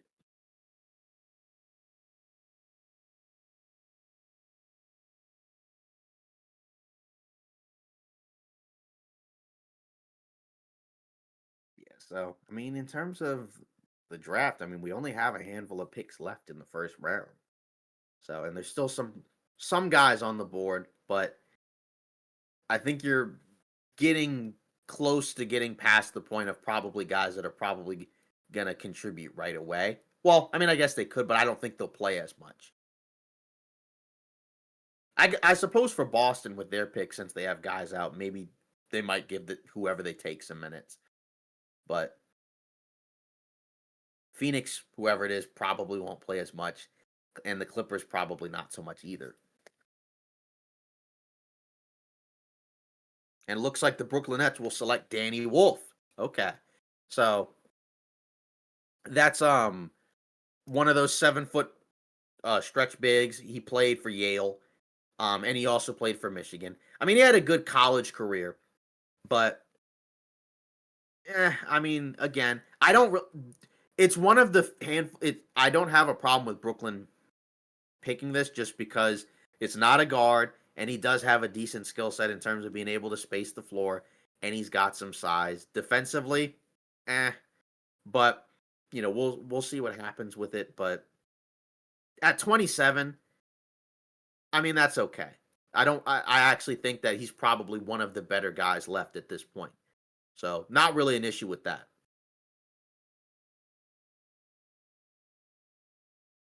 If you're Brooklyn, same old Nets. I mean, there wasn't really a whole lot that they were probably going to do in the draft. I mean, they have cap space, but they're still probably not going to be great next year unless they trade for somebody. Now I believe you have the Boston Celtics at number 28. For them, I mean, I guess since they traded away Porzingis and, Horford's a free agent, I don't know if he comes back. Maybe he does. He, I mean, this could have been a Danny Wolf spot, but obviously now he's off the board. So maybe they take Rasheer Fleming or Maxime Reynaud. I would think that they would probably take some type of four, right? Some type of, but I mean, I guess, and then I think Luke Cornett is a free agent as well, but he probably comes back because there'll probably be more minutes for him to play with Porzingis out, and Horford maybe not even coming back. And even if he does, he'll still play a decent amount. So my guess is they probably take one of those guys, but I could see them taking somebody else. Yeah, they did take Simons, or they got Simons in the holiday trade, so probably don't need to take another guard, but we'll see who they pick. Then after that, we have Phoenix, and then we'll have the Clippers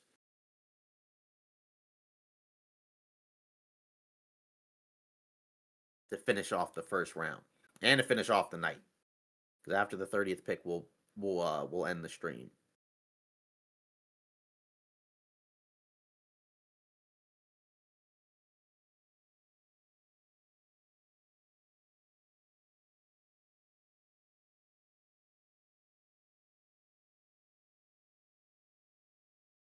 Yeah. I mean, I guess, but I guess in fairness, I guess maybe I sold Danny Wolf short a little bit. I mean, he's got ball handling skills. Like I said, I don't know how much it'll translate into the NBA because, again, there are people that like him. I don't know if I'm really sold on that, but we'll see.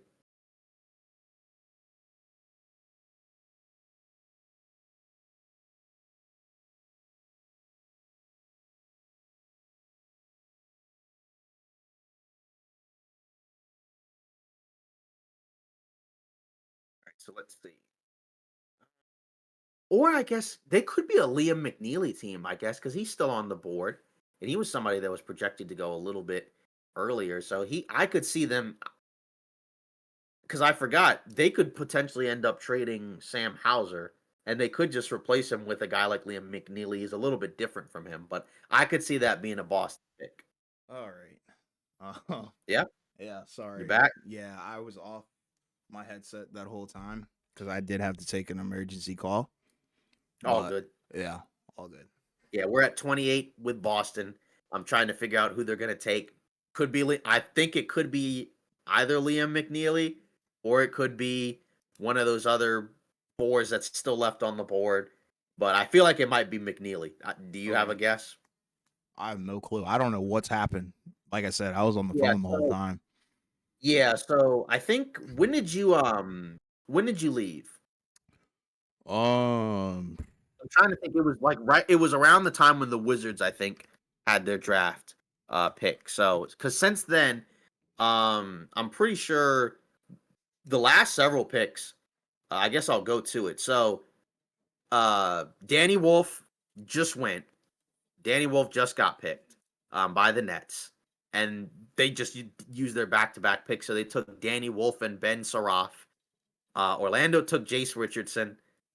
Oklahoma City traded the pick to Sacramento, and Sacramento took Nick Clifford.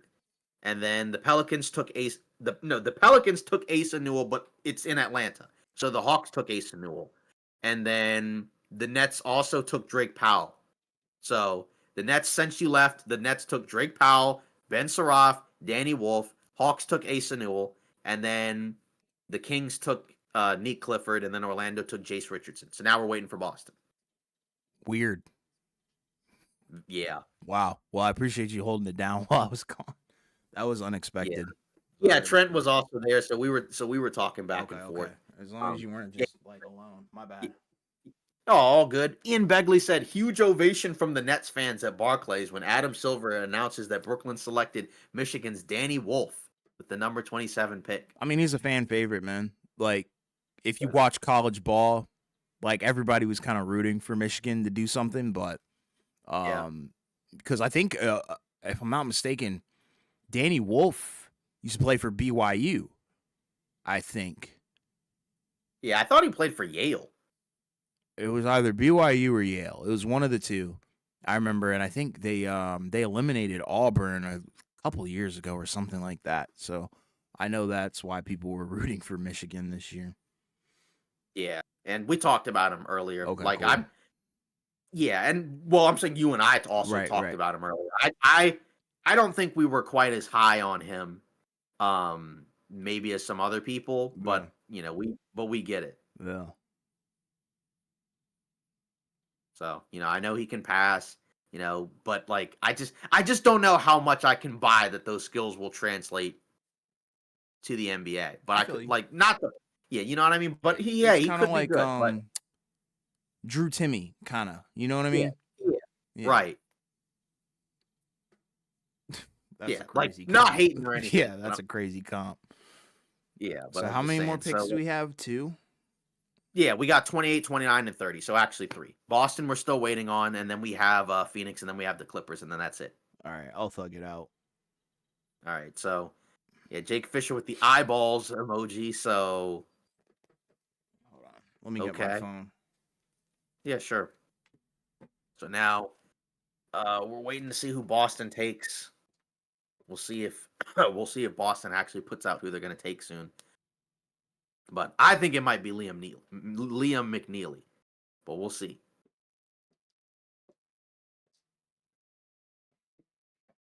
What's up? But I was just dying at the fact that like Brooklyn took so many guards. I mean, I knew they were going to do that. Yeah, like I mean, Saraf, Traore, Demeen, those are all guards.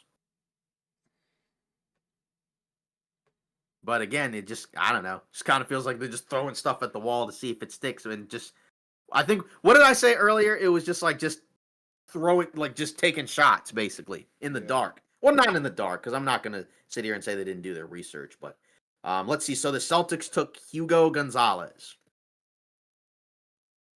So that's who the Celtics took. So in other words, not who I thought. Damn. Yeah, that is crazy.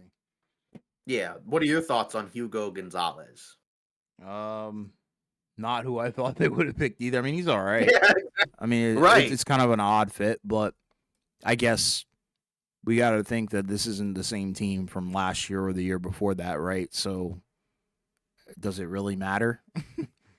Yeah. I mean, I guess, again, he's another one of these guys where he can do a lot of different things, but it's just the question is, again, will the shooting continue to carry over? Right. If the answer is yes, then in addition to all the other things he does, that could be a solid, pick, because he's about 6'7", 6'8", from Real Madrid, from Spain. And, again, in terms of his size, he's also like kind of a big guy, right? He's about, I think when I was looking at the draft stuff, he was like 220 or so. And he's just 19. So he's still relatively young, but he's got good size and he's got a lot of decent skill sets. So that's honestly a solid pick. Would you have preferred this pick over McNeely? Or would you have taken McNeely? I would have taken McNeely. Okay. I think he fits the mold a little bit more, but who knows? It might pay off. Yeah, because my thought process for McNeely was thinking like maybe they end up trading Sam Hauser. I know they're kind of different players, but maybe you just kind of bring him in and he's kind of like a spiritual replacement. But I guess that's not going to happen. So now, 29th pick, Phoenix Suns, and we'll see what that ends up being. So the official trade between the Kings and the Thunder is the Kings get Nick Clifford, and then the Thunder, as I mentioned earlier, get a protected 2027 first from the Spurs. So now, I guess Phoenix Suns at 29. I mean, they already have their bigs, I and would go wing. Booker, yeah, Booker, Jalen Green's on the way with Dylan Brooks. So I guess, yeah, I'd say probably go for either a 3 or a 4. Yeah. Question is, in terms of the guys left on the list, is there an ideal one? Yeah, I mean, the ones that you kind of called out already, I think were the top ones, right? Remaining in terms of impact guys. Yeah, And, you already have a Ryan Dunn on your team, right? So right. maybe look for a little bit more versatility on the offensive end, but still not losing too much on the defensive end, right? How many how many of those guys are left? Yeah, that's the Right. problem. That's the issue. Yeah. I mean, at this point, there's not as many guys left. But again, in fairness, we've seen late first round picks end up being way better than expected. But we're just talking about as of right now in terms of this moment in the draft. Yeah.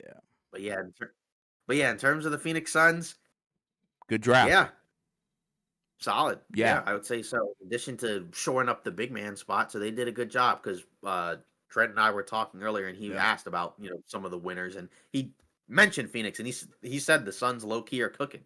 So Yeah, they just need to I would trade. say so. Yeah, he I would said agree with trade that. Beal. He said trade Beal, Allen, and Royce, and I was like, well, the problem is Beal has a no trade clause, so kind of difficult to trade him. I mean, I think But maybe somebody would be willing to take that on at some point. not, not the Wizards at this point. No, it's Feels funny. like they're kind It's of funny that they were thinking about the reunion last year. It's freaking hilarious. yeah, but it feels like they're kind of past that now at Oh this yeah, point. big time. We're moving into a new era. We might have gotten a player that might end up being better than Beal. You know what I mean? I'm serious. Maybe. Yeah, maybe. I mean, he's got a little bit more size, but in fairness, I guess he'd have to build up what he's, what to what Beal's done so far. But hey, I mean, he's got a high ceiling, I think. So, let's see.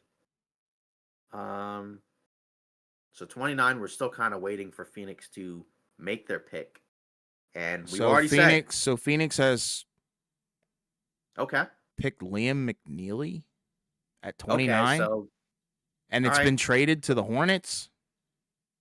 Okay. Oh yeah, the 29th pick. That was the Mark Williams trade. My bad. Yeah, that was in the Mark Williams trade. So Charlotte has picked That's the Charlotte. Liam Yeah. McNeely. Charlotte.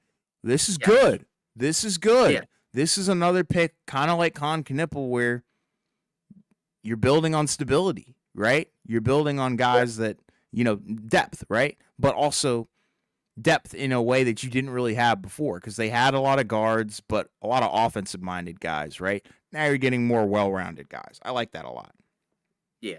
My bad. Because I did say that earlier that it wasn't the Suns pick. It was the Hornets pick. So now we're in the last pick of the draft. That's the 30th pick, and it should be the Clippers. Now, if you're the Clippers, I guess the question is, what pick do you what who do you pick out here?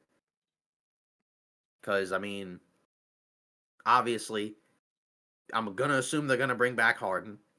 You still have Kawhi. I'm gonna assume they still have Zubac and Norman Powell. So I'm gonna assume most of the guys that were there last year are gonna stay, aside from maybe a few. Like Ben Simmons is probably gone, but Batum, I think he's a free agent, isn't he? Or does he still have another year under contract? I have no clue.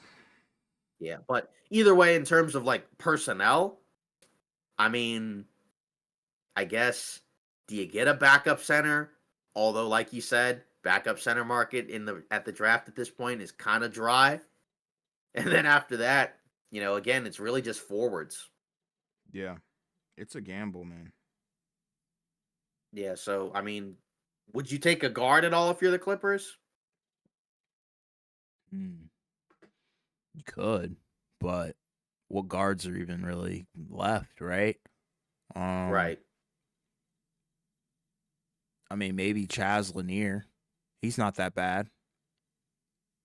Tyrese Proctor, you could get Tyrese Proctor here. I think he's maybe more It- of a second yeah. round talent, but you could Feels like take a he's going to swing.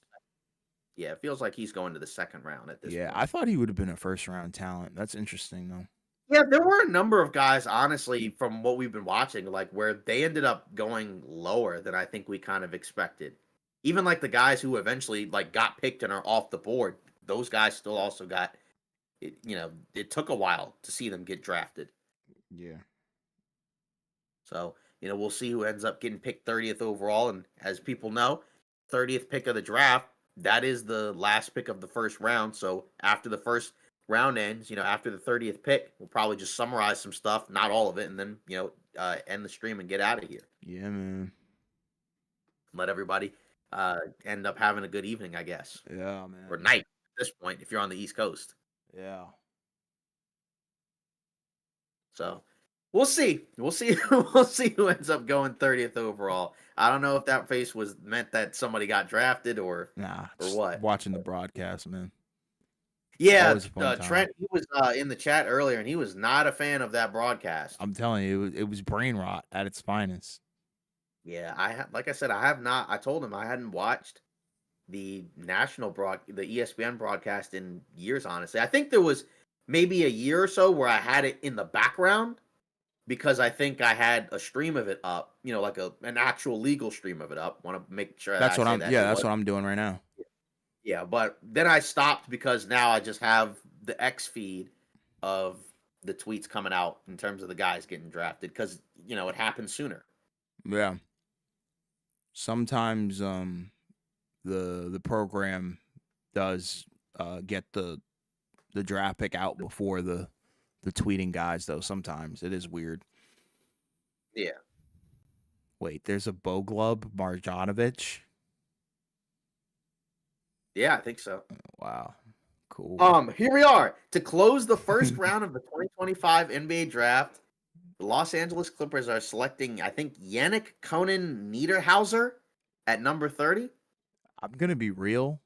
I don't know who that is. You don't know who that is? No, I don't. Is he good? You haven't been grinding the Niederhauser tape? Nah. Do you know who that is? Fair enough. I mean, he's a big dude. He's like he's like 7 feet. I think when I was reading it, it was like Switzerland. Oh wow. I think he went to Penn State, but he's from Switzerland. And he's a big boy. Like I said, he's a 7-footer, but like a big 7-footer. But he's actually a really good athlete. Okay. I Cool. think I was reading he had like a 37-inch vertical. And he's like a rim running big. Yeah. So he's kind of basically like like if we're talking about like on paper, like a decent modern non-floor spacing big. Like can run the floor, catch lobs. He's big. It's just the question is he actually good? That's the problem. Because he's a little slow. That's his issue. He's a little slow, and like at the NBA level, it's like like that may not work as well as it does, in college. So that's the only problem. But I thought like maybe they might take a backup center because it's like it's just too much. And then with the other picks, it was like Drew Eubanks, who's not really good. And then I mean in the playoffs they were putting Ben Simmons at center. Yeah, And he's not going to be on the team next year anyways, I don't think. So, yeah. Holy. but that's the end of the first round. Yeah. So, all in all, what did we think of it? W. Definitely a higher quality draft than last year's, and that's okay.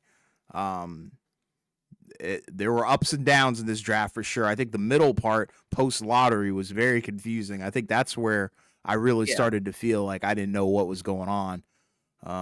Then there was the intermission that I had to take, but yeah, overall, cool draft. I was very impressed with the lottery, though. I liked a lot of the lottery. Yeah. The lottery was the good part. After that, that first stretch right after the lottery, like I kind of wish that we had even more emotion reacting to it. But it was just like since it was a little bit later, as opposed to like immediately, the energy level probably was starting to dip. Yeah. But either way, yeah. I mean, the Hansen Yang one, that one will forever catch, I think, a ton of people off guard. Honestly, Yeah. hopefully for Portland's sake, he's good. And then they'll have 4 dominant centers. Yeah. Yeah, but yeah, you're right. Most of the picks I liked. Like I said, New Orleans, I feel like some people will be split on because I do think there are people who like the individual players. Yeah. Just I think the issue for us is we don't like the team that they went to. Something's gonna change, I would assume, like Untamed said a while ago. Something's got to give there. Right. And then for Charlotte, I think we liked the individual players drafted. I just am concerned about the fact that now they literally have no center. Free agency. Now, Clint Capella. Yeah, man. Clint. Who else? Who else is there in the free agency market for the centers? Steven Adams is re-signed. Yeah. So he can't obviously go back there. I mean, Larry Nance Jr. Maybe. Yeah, that's the problem. Is like the free agency market for the center spot is honestly not really that great. That's the problem to me personally. Where it's like to me that's a big gamble. But maybe there's a trade. But yeah, like most of these guys will be re-signed. Like Miles Turner will go back. Naz Reid will probably go back. I don't know what's going to happen with Brook Lopez. Maybe that's who Charlotte signs. I don't know.